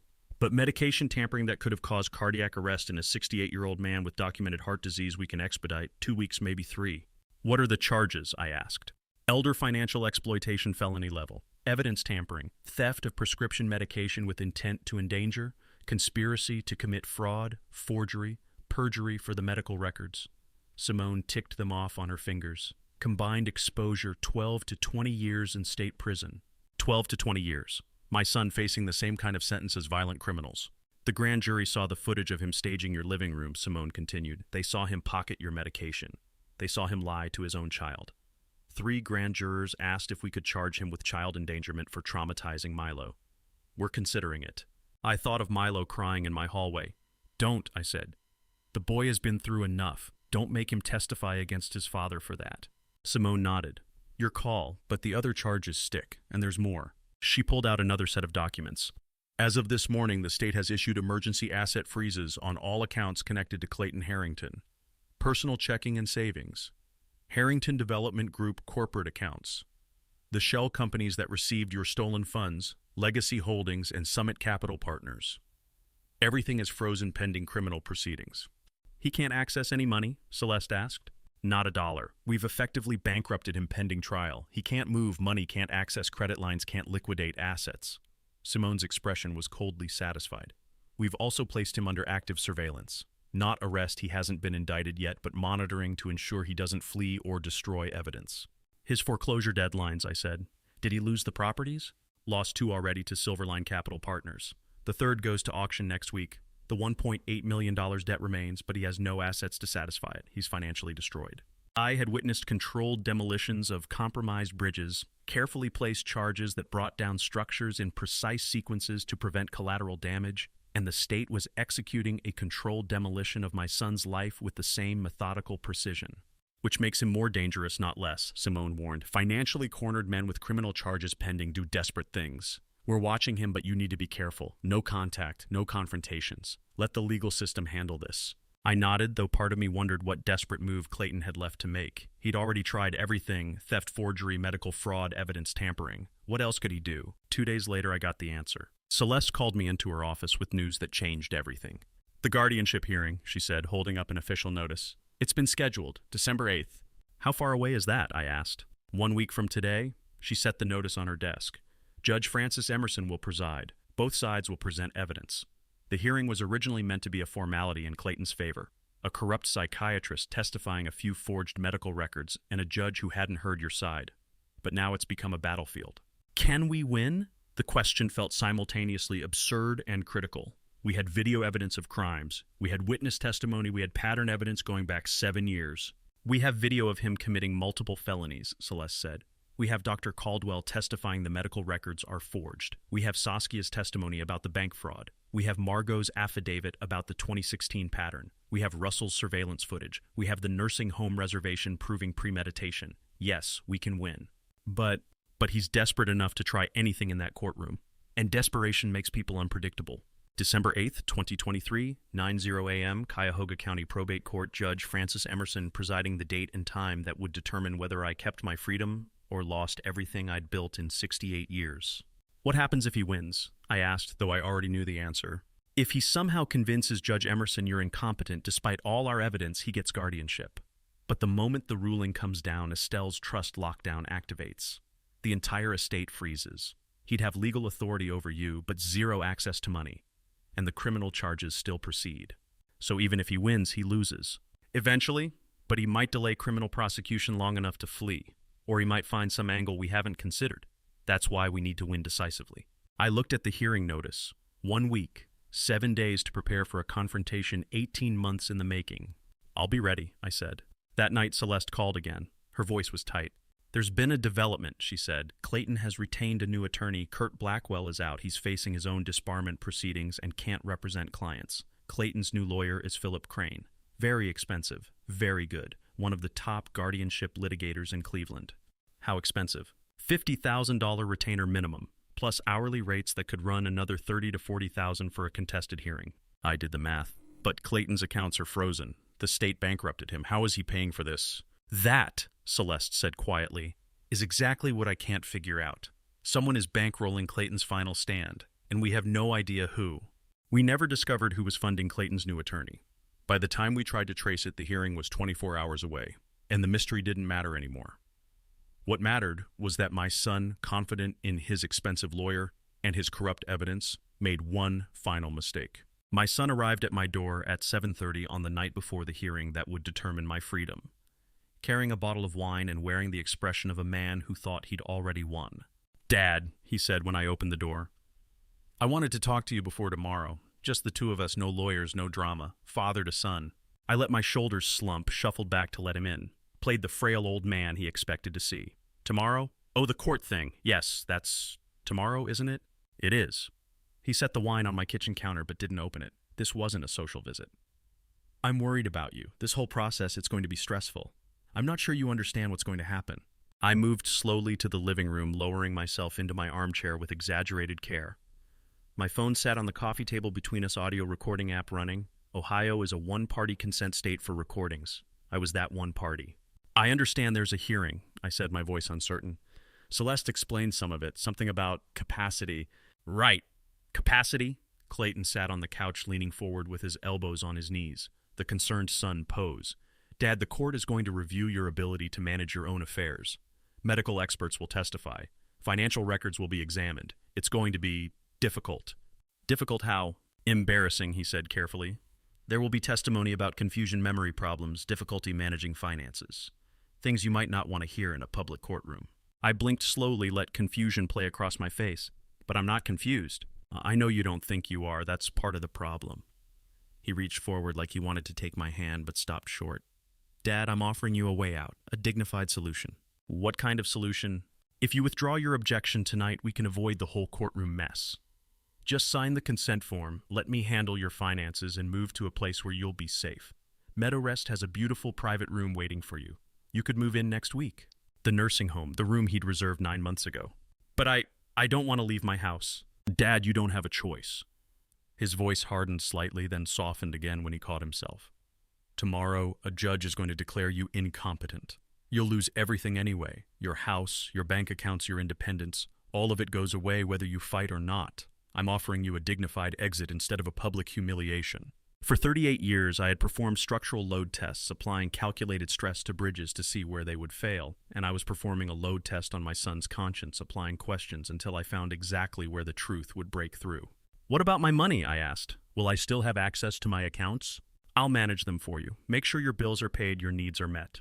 The money you borrowed, will I get that back? The question hung in the air for 3 seconds. Clayton's mask slipped. It's complicated, Dad. How is it complicated? I needed to restructure some things. Business investments that required capital. Your accounts had capital sitting idle. I borrowed it temporarily. How much does it matter? Once I'm your guardian, I can fix everything. Your money covers my obligations. My obligations stop threatening your security. Everybody wins. But you didn't ask me, I said, my voice genuinely confused now. You just took it. You wouldn't have understood the financial mechanics. You would have said no. He was speaking faster now, the rehearsed gentleness giving way to something rawer. That's exactly why you need a guardian, Dad. You can't see the big picture. You can't understand complex financial strategies. You would have let your money sit in accounts earning nothing while my business collapsed and dragged us both down. How much did you borrow? Enough to save the business. Enough to keep everything running. The exact amount doesn't matter. But will I get it back? Once the guardianship is in place, it's all one pool of resources. Mine, yours, it's all managed together. The distinction becomes meaningless. Meaningless. My life savings meaningless. And tomorrow, I asked, what happens tomorrow? Tomorrow the judge signs the order. I become your legal guardian. We move you to Meadowrest by Friday. You get settled, I consolidate the finances. Life goes on. He had called me Dad 17 times in that conversation, 17 times using that word while explaining how he would steal everything I'd built and lock me in a memory care unit to hide the crime. I'm tired, I said, letting my voice crack slightly. I think I need to rest. Tomorrow is a big day. It is. Clayton stood. Think about what I said. You can still withdraw the objection in the morning. Just tell your attorney you want to accept the guardianship. Save yourself the humiliation. He walked to the door, paused. I love you, Dad, he said. I'm doing this because I love you. Then he was gone. I sat in my armchair for 10 minutes staring at my phone. The recording had captured everything. Clayton's admission of taking money without permission, his statement that guardianship would make the distinction between his money and mine meaningless, his description of using my assets to cover his obligations, a confession, complete and admissible. I sent the recording to Celeste at 9:47 p.m. with a simple message. He confessed to everything. Play this tomorrow. She replied 3 minutes later, this is admissible. This ends him. Get some sleep tomorrow, you win. But I didn't sleep. I sat on my back porch until sunrise, wrapped in Estelle's old cardigan, thinking about the son I'd raised and the man he'd become. Thinking about the moment 18 months ago when he'd decided his father's life was worth less than his debts. Thinking about Milo, who would grow up knowing his father tried to erase his grandfather. The sun came up over Lake Erie, cold and clear. December 8th, the day everything ended. Tomorrow came. The Cuyahoga County probate court smelled like floor polish and anxiety, and when I walked through those doors at 8:45 on the morning of December 8th, I was carrying 18 months of evidence against my own son in a leather briefcase. Celeste met me in the hallway outside courtroom 3B. She was already dressed for battle navy suit hair, pulled back briefcase that looked heavier than mine. Ready? She asked. I've been ready for 18 months. We entered 15 minutes before the scheduled hearing. Clayton was already there with his attorney, Philip Crane. Philip Crane, 52 and expensive in his tailored gray suit, was a criminal defense specialist clearly out of his depth in probate court. and visibly uncomfortable defending a case built on fabricated medical records. I'd researched him after Celeste told me Clayton hired him. Crane specialized in white-collar crime, not elder law. An odd choice, unless Clayton knew he was defending criminal activity. Clayton didn't look at me when we entered. That told me everything. Celeste approached the clerk with a document that made the woman's eyes widen. Counterfiling in the matter of Harrington, Celeste said. 94 pages plus exhibits. 94 pages. The clerk flipped through it. Miss Whitfield, this is substantial. Elder financial exploitation cases require comprehensive documentation. The clerk stamped it, logged it, and carried it to the judge's chambers. I watched Clayton's attorney lean over to whisper something urgent. Clayton's face went pale. At exactly 9 a.m., Judge Francis Emerson took the bench. Judge Francis Emerson, 62, with silver hair and the kind of sharp gaze that came from 14 years presiding over probate court, had seen every variation of family greed disguised as concern, and she could smell fraud from the bench. Good morning, Judge Emerson said, settling into her chair. I understand we have competing filings in this matter. Both counsels approach. Celeste and Philip Crane stood at the bench. I couldn't hear what was said, but I saw Judge Emerson's eyebrows rise as she opened Celeste's counterfiling. She flipped through pages, stopped on one, read, flipped to another, read longer. 5 minutes passed. Then she spoke. I'll need to review the preliminary filings before we proceed with testimony. 30-minute recess. We stood as she left the bench. Clayton finally looked at me then. His expression was unreadable, but I saw his hands shaking. 33 minutes later, Judge Emerson returned. Her face had changed. The neutral judicial mask had hardened into something colder. We'll proceed, she said. Mr. Crane, present your case. Philip Crane called Dr. Raymond Moss. The corrupt psychiatrist took the stand, sworn in, and began his rehearsed testimony. He'd evaluated me on 3 occasions, he claimed. Observed significant cognitive impairment. Disorientation regarding date and location. Inability to recall recent events, confusion about medication regimens. All lies, all carefully constructed, all documented in the forged medical records he'd planted in my file. In your professional opinion, Philip Crane asked, is Mr. Harrington capable of managing his own affairs? No, Dr. Moss said confidently. He requires immediate intervention and structured care. Celeste didn't cross-examine Dr. Moss. Instead, she called me. I walked to the witness stand, placed my hand on the Bible. Swore to tell the truth, something I'd been doing for 18 months while my son lied. Mr. Harrington, Celeste said, please state your full name, age, and occupation for the record. I am Vernon James Harrington. I'm 68 years old. I spent 38 years as a bridge inspector for the Ohio Department of Transportation. What does a bridge inspector do? I had testified as an expert witness in bridge collapse investigations dozens of times, explaining to juries how small structural compromises cascade into catastrophic failure, and now I was testifying about how my son's small lies had cascaded into systematic exploitation. I inspected bridges for structural integrity, I said. Load-bearing capacity, material fatigue, foundation stability. When foundations crack, I notice. When load calculations don't add up, I document it. When someone lies about concrete strength, people die. Precision matters in my profession. So does honesty. Can you explain the engineering principles behind suspension bridge design? I did. For 5 minutes, technical language, exact calculations, the kind of detailed explanation that only comes from decades of expertise and absolute mental clarity. Judge Emerson leaned forward, listening. Mr. Harrington, Celeste continued, Dr. Moss testified you showed confusion about your medication regimen. Can you name your current medications and their purposes? Metoprolol 50 milligrams twice daily for cardiac arrhythmia. Atorvastatin 20 milligrams once daily for cholesterol management. Aspirin 81 milligrams daily for cardiac protection. Though I should note that someone recently replaced my metoprolol with aspirin, which could have killed me, and I documented it immediately. Philip Crane stood. Objection, Your Honor, non-responsive and inflammatory. Overruled, Judge Emerson said. I want to hear this. Mr. Harrington, continue. My son removed my prescribed heart medication and replaced it with over-the-counter aspirin. I discovered this and reported it to the state attorney's office. There's an active criminal investigation. Clayton shot to his feet. That's not... Sit down, Mr. Harrington, Judge Emerson said coldly. You'll have your chance to testify if your attorney calls you. Celeste returned to counsel table. Your Honor, I'd like to present exhibits from our counterfiling, specifically Exhibit C, the Nursing Home Reservation Agreement. Judge Emerson already had it in front of her. I watched her read it. Her jaw tightened. Mr. Crane, she said, her voice carefully neutral, your client reserved a memory care bed in March 2023. According to Dr. Moss's evaluation, the first documented observation of cognitive decline wasn't until May. Can you explain that sequence? Philip Crane stood clearly uncomfortable.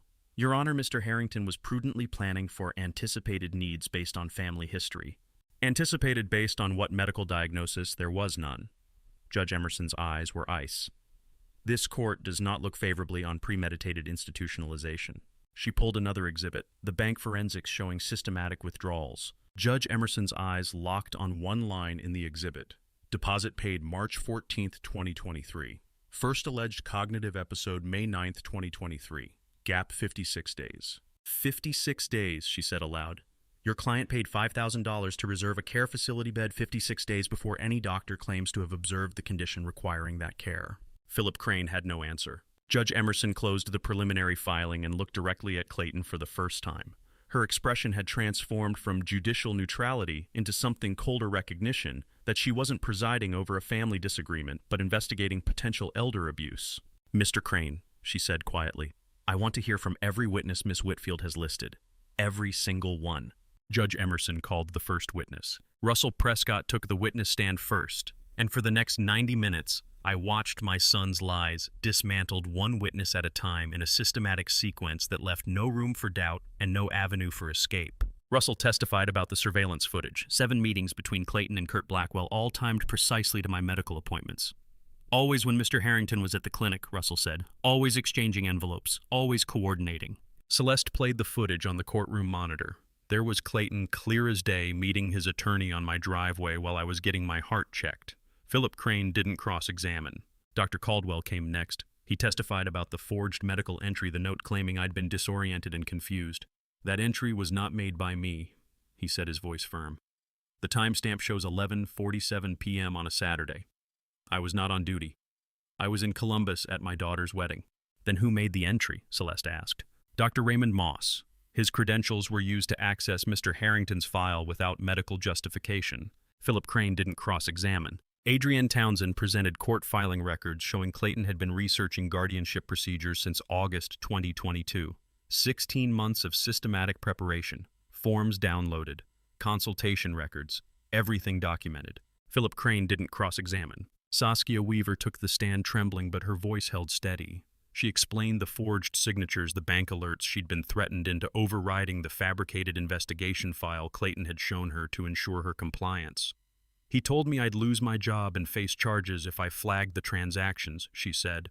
I have 2 children. I was terrified. Philip Crane didn't cross-examine. Holly Redmond testified about the nursing home reservation. March 14, 2023, she said. $5,000 non-refundable deposit. He reserved room 147 in our locked memory care unit where residents cannot leave unescorted. He specified minimal visitor access, and he did all this 6 months before filing the guardianship petition. 6 months before any doctor claimed to observe decline, Celeste asked. Correct. Philip Crane didn't cross-examine. Each witness systematically demolished one pillar of Clayton's case. The surveillance evidence, the medical fraud, the premeditation, the financial exploitation, the timeline that made premeditated institutionalization undeniable. By noon, Clayton's case was rubble. Then Celeste stood. Your Honor, I have one final piece of evidence. A video deposition recorded by Estelle Harrington in April 2021 preserved pursuant to her defensive trust protocol. Judge Emerson nodded. The courtroom lights dimmed. The projector screen flickered to life. And there was Estelle. My wife appeared on the screen, propped up in her hospital bed, wearing the blue robe I'd brought her. Pale, weak, but absolutely unmistakably lucid. The camera focused on her face as she looked directly into the lens. My name is Estelle Marie Harrington, she said, her voice soft but clear. I am 65 years old and I am dying, but I am not confused and I know exactly what my son will try to do to my husband. The courtroom was absolutely silent. Clayton came to see me during my dialysis treatment on March 12, 2021, Estelle continued. He brought papers. He said they were insurance forms. He tried to get me to sign them while I was weak, while Vernon was in the parking lot waiting for me. I asked to read them first. They weren't insurance forms. They were financial power of attorney documents that would have given him control of our joint accounts. My wife had been dead for 2 years, but in that courtroom, watching her on that screen, speaking with absolute clarity and love, I felt her presence more powerfully than I had since the day she died. And I understood that grief and protection could coexist even across death. I refused to sign, Estelle said, and I realized that after I died, Clayton would try again. He would wait until I couldn't protect Vernon anymore, so I built these protections instead.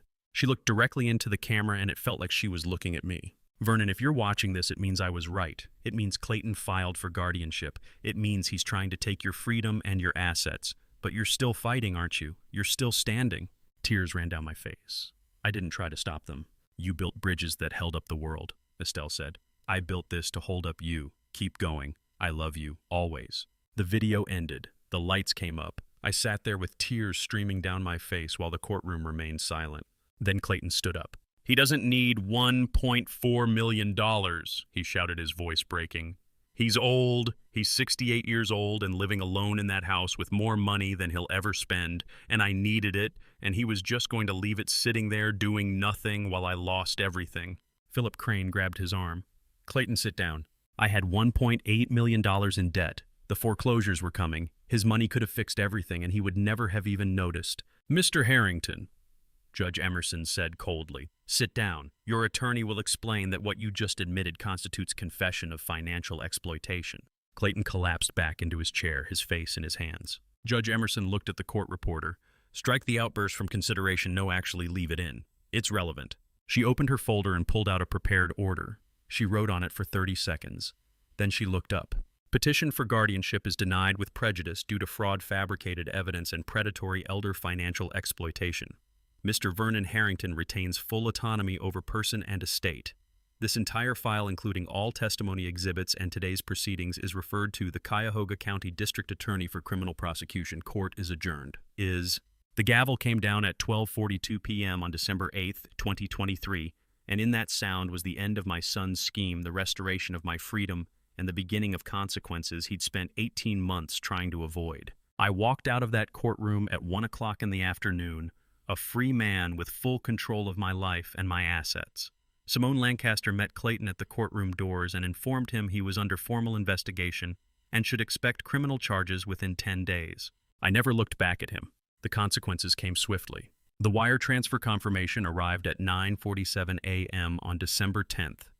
$820,000 restored in a single electronic heartbeat. I sat in Simone Lancaster's 16th floor office at the Justice Center watching numbers appear on her laptop screen.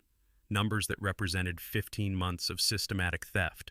Numbers that had been scattered across 17 different accounts while my son pretended to care about my well-being. The state's forensic accountants traced every dollar, Simone said, scrolling through the recovery report. 17 accounts, some domestic, some he attempted to move offshore. Offshore. He tried to transfer $240,000 to a Cayman Islands shell corporation the day after he filed the guardianship petition. The emergency freeze order caught it. The day after. While I was still reeling from Estelle's letter, Clayton had been trying to hide $250,000 in the Caribbean. Simone walked me through the timeline. Retirement accounts refunded within 48 hours. Investment accounts restored by week's end. Even the $5,000 nursing home deposit was being returned. You need to sign the final acceptance documents, she said, sliding papers across the mahogany conference table. I signed. Outside the floor-to-ceiling windows, the December Cleveland skyline stretched gray and cold. The money was back, every dollar accounted for. Victory measured in wire transfers and account balances. It felt nothing like vindication. It felt empty. Estelle's voice echoed in my memory from her video testimony. Whatever happens, Vernon, remember you're the good man who fixes broken things. But I didn't feel like I'd fixed anything. I'd just survived something that should never have been broken in the first place. 3 days later, I sat in a sterile hearing room in Columbus watching Kurt Blackwell's professional destruction. The Ohio Supreme Court Disciplinary Counsel office smelled like anxiety and failing careers. A 3-member board sat at an elevated bench reviewing evidence while Kurt's attorney tried to mount a defense. My client was deceived by Mr. Clayton Harrington, the attorney argued. He had no knowledge that the medical records were fabricated. Simone stood. The board should review Exhibit 12. The board members opened their folders. I watched their faces change as they read. Phone records, Simone said, showing 23 calls between Mr. Blackwell and Mr. Clayton Harrington between May 3rd and May 18th, the exact period when the forged medical entries were being created in Vernon Harrington's file. 23 calls. Mr. Blackwell knew. Kurt's attorney had no response. The board deliberated for 18 minutes. When they returned, the lead member read the order. Immediate disbarment, permanent revocation of license to practice law in Ohio, criminal referral to the prosecutor's office for fraud and conspiracy to commit elder financial abuse. Kurt Blackwell had earned $185,000 annually filing guardianship petitions. Now he was unemployable and facing 10 years in prison. I watched him walk out of that hearing room, the man who had tried to legally kidnap me, reduced to a criminal defendant, and I felt something I didn't expect. Not pity, grim satisfaction. The kind of satisfaction that came from watching someone who'd weaponized the legal system get destroyed by that same system. It surprised me how much I enjoyed watching him lose everything. On December 15th, Simone called me back to her office with the final update. The court granted our motion to liquidate Clayton's corporate accounts, she said. Harrington Strategic Solutions, LLC, has been dissolved by emergency order. His clients fled after news coverage of the trial. His office lease was terminated. His leased Mercedes was repossessed. His country club membership was revoked. She laid out the destruction systematically. Clayton's entire professional life dismantled in 5 days. The $1.8 million debt to Silverline Capital Partners remains, Simone continued, and now he has no income to service it. What happens next? The district attorney is preparing criminal charges. She opened a prosecution summary. Attempted financial exploitation of an elderly person felony 3 to 8 years. Conspiracy to commit fraud felony 2 to 5 years. Forgery felony 6 to 18 months per count. Perjury for the medical records. She looked at me. Combined exposure 12 to 20 years in state prison. 12 to 20 years. My son would be 62 years old when he got out, if he got the maximum. The DA wants your input, Simone said carefully. Victims in elder abuse cases are sometimes asked for sentencing recommendations. You don't have to provide one, but if you want to, what would you recommend? I asked. Maximum. He's a predator who systematically exploited his own father, but... She paused. You're the victim. What you want matters. What did I want? I looked at the prosecution summary. At my son's life reduced to felony counts and prison years. When do you need to know? Monday morning, December 18th. I drove home in silence. Parked in my driveway. Walked to my front door, the door Clayton had entered without permission to stage a crime scene. The door he'd walked through carrying wine and lies 2 weeks ago. My mailbox had a manila envelope. I opened it. Inside was a crayon drawing on construction paper. A stick figure labeled Grandpa holding a fishing pole. Another stick figure labeled me beside him. Lake Erie sketched in blue crayon behind them. At the top, in Milo's uneven 8-year-old handwriting, my grandpa. I went inside, checked my voicemail. Grandpa, it's Milo. I miss you. Dad says you're really mad at him. I don't understand what happened. Can I still come see you? Mom says, maybe not for a while, but I don't know why. I miss you. Bye. I sat at my kitchen table at midnight holding 2 documents. One, the district attorney's prosecution summary recommending maximum sentencing. 20 years. Clayton would be an old man when he got out. Milo would be 28. An entire childhood without a father. 2, Milo's crayon drawing. My grandson who loved math and fishing, and his grandfather. A child who had no understanding of what his father had tried to do, only that the 2 people he loved most weren't talking anymore. Simone needed my recommendation by Monday morning. I had 48 hours to decide. Justice or mercy? Punishment or repair? Destroying my son completely or finding some other path? I had spent 38 years as a bridge inspector. I knew how to identify structural failures. I knew how to document collapses. But I didn't know how to answer the only question that mattered now. What does a 68-year-old man who spent his life building things do when the only way forward requires choosing what to destroy? The question came on a Sunday morning, delivered in an 8-year-old's voice through the phone. Grandpa, do you hate my daddy? I stood at my kitchen table on December 17th with the prosecution summary in one hand and Milo's crayon drawing in the other, and suddenly those 2 documents felt like opposing verdicts. My grandson's voice crackled through the speaker, small and uncertain. Mom says he did something really bad to you, Milo continued when I didn't answer immediately. I don't hate him, buddy, I said, sinking into the chair. I'm just trying to figure out what's fair. There was a pause, the kind that carries weight even from an 8-year-old. Then, can people who do bad things still be good dads? The question landed like a wrecking ball through the careful architecture of my anger. I'd spent weeks building toward maximum prosecution, 20 years in prison, complete destruction justice served cold and absolute. But Milo's voice carried a truth I'd been deliberately ignoring, destroying. Clayton completely meant traumatizing this child, making him watch his father disappear into the criminal system for 2 decades. Winning totally meant losing my grandson. Come over this afternoon, I told him. We'll have lunch together. He arrived 2 hours later, delivered by Clayton's ex-wife Margot with a tight-lipped nod. Milo bounded up my porch steps carrying a backpack shaped like a dinosaur, his dark hair sticking up in the same stubborn cowlick Clayton had fought his whole childhood. We made grilled cheese sandwiches and played cards at the kitchen table. Milo chattered about third grade and his science project on bridges. The irony wasn't lost on me, and carefully didn't mention his father until we were cleaning up. Grandpa. He paused at the sink, sudsy water dripping from a plate. Is Daddy going to jail? I don't know yet, I said, which was the truth. His eyes, Estelle's eyes in miniature, studied me with a seriousness that belonged to someone much older. Would it make you happy if he did? And there it was, the moment when my quest for justice revealed its collateral damage. I could pursue maximum prosecution, watch Clayton get sentenced to 20 years, reclaim every dollar and every shred of dignity. But I'd do it by becoming the instrument of this boy's trauma, the grandfather who chose vengeance over the child caught in the middle. Monday morning, December 18th. I called Celeste Whitfield at 7:45, 15 minutes before the deadline. I want to submit a victim impact statement requesting leniency, I said without preamble. I won't pursue the civil fraud claims separately, and I want the DA to know I'm not seeking maximum sentencing. Mr. Harrington, the criminal case is the DA's to prosecute. Now the judge already referred it. You can't stop that process entirely. I know, but victims can request leniency. I can tell the DA I'm willing to cooperate with a plea agreement rather than push for trial. I can ask them to consider reduced charges in exchange for full restitution and a signed admission of wrongdoing. That's still my choice to make. I also know his 8-year-old son asked me yesterday if people who do bad things can still be good fathers. Celeste's voice softened. What terms do you want? Everything except prison. He forfeits all inheritance rights permanently, accepts a lifetime restraining order except for supervised visits with Milo, yields all custody permissions, admits wrongdoing in a signed affidavit, but I don't pursue criminal charges.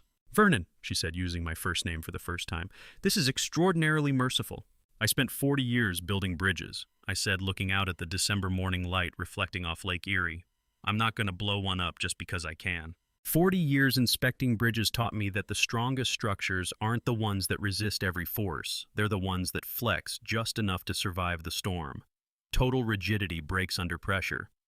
I'd spent a career understanding that principle in steel and concrete, and now I was applying it to the wreckage of my family.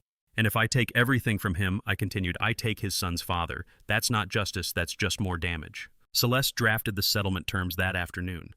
By Tuesday evening, Philip Crane had reviewed them and confirmed Clayton would sign. Wednesday afternoon, December 20th, we convened in Celeste's Terminal Tower office on the 47th floor. Cleveland spread below us through floor-to-ceiling windows, the city I'd helped build one bridge at a time. Clayton arrived looking hollowed out, soot-wrinkled face, gaunt eyes, carrying the weight of comprehensive defeat. His career-destroyed reputation ruined $1,800,000 in debt he couldn't pay, and now about to forfeit his birthright. We sat across the mahogany table like opposing generals at an armistice neither wanted. Mr. Harrington, Celeste said formally, addressing Clayton, please initial each forfeiture clause and sign the final page. He picked up the pen, and I watched his hand shake slightly as he initialed the first clause, permanent forfeiture of all inheritance rights to Vernon Harrington's estate valued at approximately $1.465 million. Then the second lifetime restraining order, with exception only for supervised visits with minor child Milo Harrington. Then the third admission of attempted elder fraud through fraudulent guardianship petition. When he signed the final page, something seemed to break in him. He set down the pen and looked at me directly for the first time since entering the room. You're letting me off easy, he said, voice hollow. I don't understand why. I signed my name below his, and the pen felt heavier than any tool I ever carried on a bridge deck. I'm not doing it for you, I said quietly. I'm doing it because Milo asked me if I hated you, and I needed to be able to say no. The confusion in his eyes told me everything he'd expected, maximum vengeance, because he'd never understood his father at all. I'd spent 40 years as the man who built things, who fixed what was broken, who made careful calculations about load-bearing capacity and structural integrity. Clayton had apparently assumed I was the kind of man who destroyed when given the chance. He left without another word, Philip Crane gathering documents and following him out. The door clicked shut with a finality that felt like punctuation. I walked out of the terminal tower 20 minutes later, settlement folder under my arm, into air so cold it burned my lungs. I had my money back, my autonomy secured, my son permanently disinherited and restrained from ever approaching me again without court supervision. I'd won. But as I drove home past the snow-covered construction site where I'd once built the Lakewood overpass in 1987, hands careful on the steering wheel, I realized there was one last thing I needed to do before this story could end. Something Estelle would have understood immediately.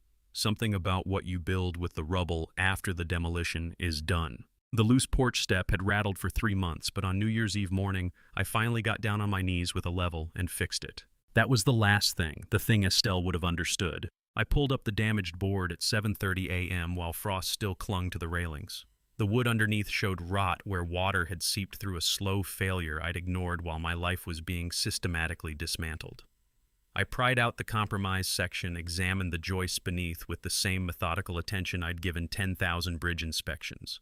Load-bearing capacity adequate. Structural integrity sound once the damaged component was replaced. Some repairs you can't delegate. Some you need to make with your own hands to prove they still know how to build. I was measuring the replacement board when Russell Prescott's truck pulled into my driveway at 9:15. He climbed out carrying 2 paper cups of coffee, stood watching me work for a solid minute before speaking. "Step looks solid," he said finally. "You always did good work." I accepted the coffee and sat back on my heels.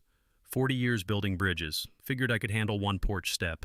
Russell lowered himself onto the 2nd step with the careful economy of a man whose knees remember every winter. We sat in companionable silence, 2 68-year-old men who'd survived their son's betrayals drinking coffee while December cold bit at our faces. "Some things are worth repairing," Russell said eventually. "Some aren't.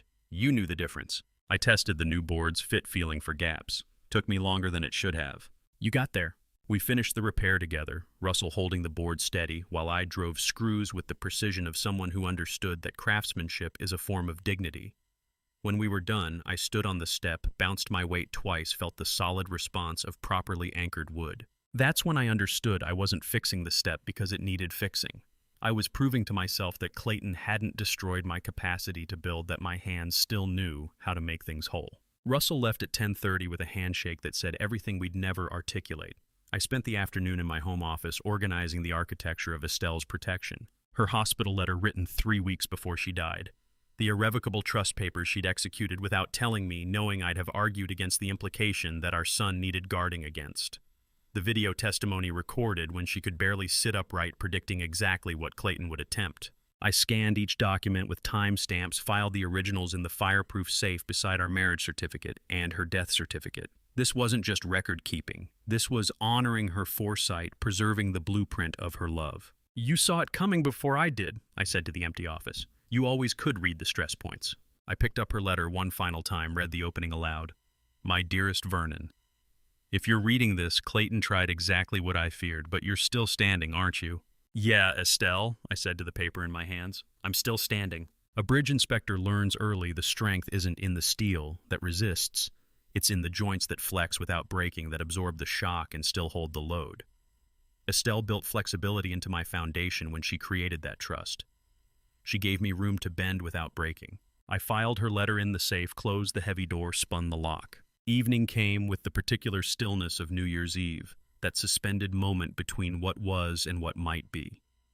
I sat at my kitchen table with my laptop, the December darkness pressing against the windows, and opened Estelle's video testimony one final time. Her face filled the screen, gaunt from the cancer eyes, still sharp with the intelligence that had seen through Clayton's facade years before I could. She wore the blue cardigan I'd given her for their 35th anniversary, and her voice carried the measured authority of someone documenting evidence for a courtroom she'd never see. "If Clayton approaches you about managing your finances, about guardianship, about any transfer of control, it's not concern, Vernon. It's calculation. He's been planning this since the diagnosis." I'd watched this recording a dozen times during the legal battle. Tonight I watched it as benediction, not evidence. "Whatever happens, Vernon, remember, you're the good man who fixes broken things. Don't let him break what we built." The video ran to its end, Estelle signing off with that small smile that meant she'd said what needed saying, nothing more. The frame froze on her face, suspended in digital amber.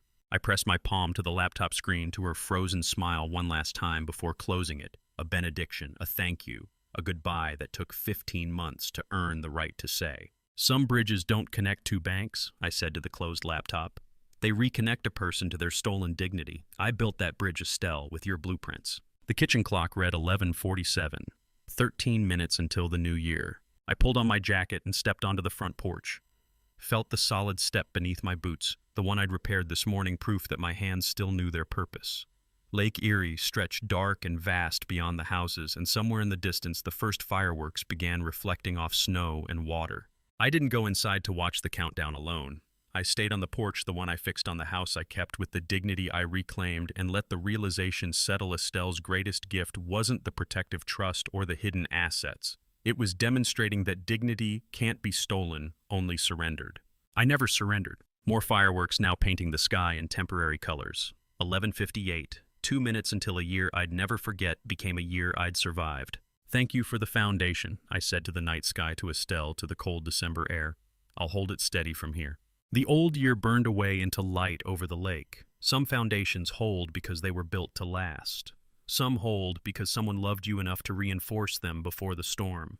Mine held because of both. I stood on my repaired porch step alone but whole and watched the new year arrive. And to you listening to my story, remember this. Dignity isn't something someone can take from you. It's only something you can give away. Looking back, I made mistakes. I trusted too easily. I didn't see the warning signs that my wife saw 6 months before she died. I wanted to believe my son's concern was genuine love, not calculation. If you're facing family betrayal, don't make my mistake, trust your instincts. When someone suddenly becomes interested in your finances after a loss, that's not grief speaking. That's something else entirely. The lesson I learned through all this family betrayal. Revenge doesn't always mean destruction. Sometimes the strongest revenge is refusing to let betrayal change who you are at your core. I spent 40 years building bridges, and I chose to stay that man, even when my son gave me every reason to become someone else. God's timing brought me Estelle's protective documents exactly when I needed them. That wasn't coincidence, that was grace. When you face family betrayal, remember justice doesn't require you to become cruel. The revenge I chose was staying whole while they fell apart.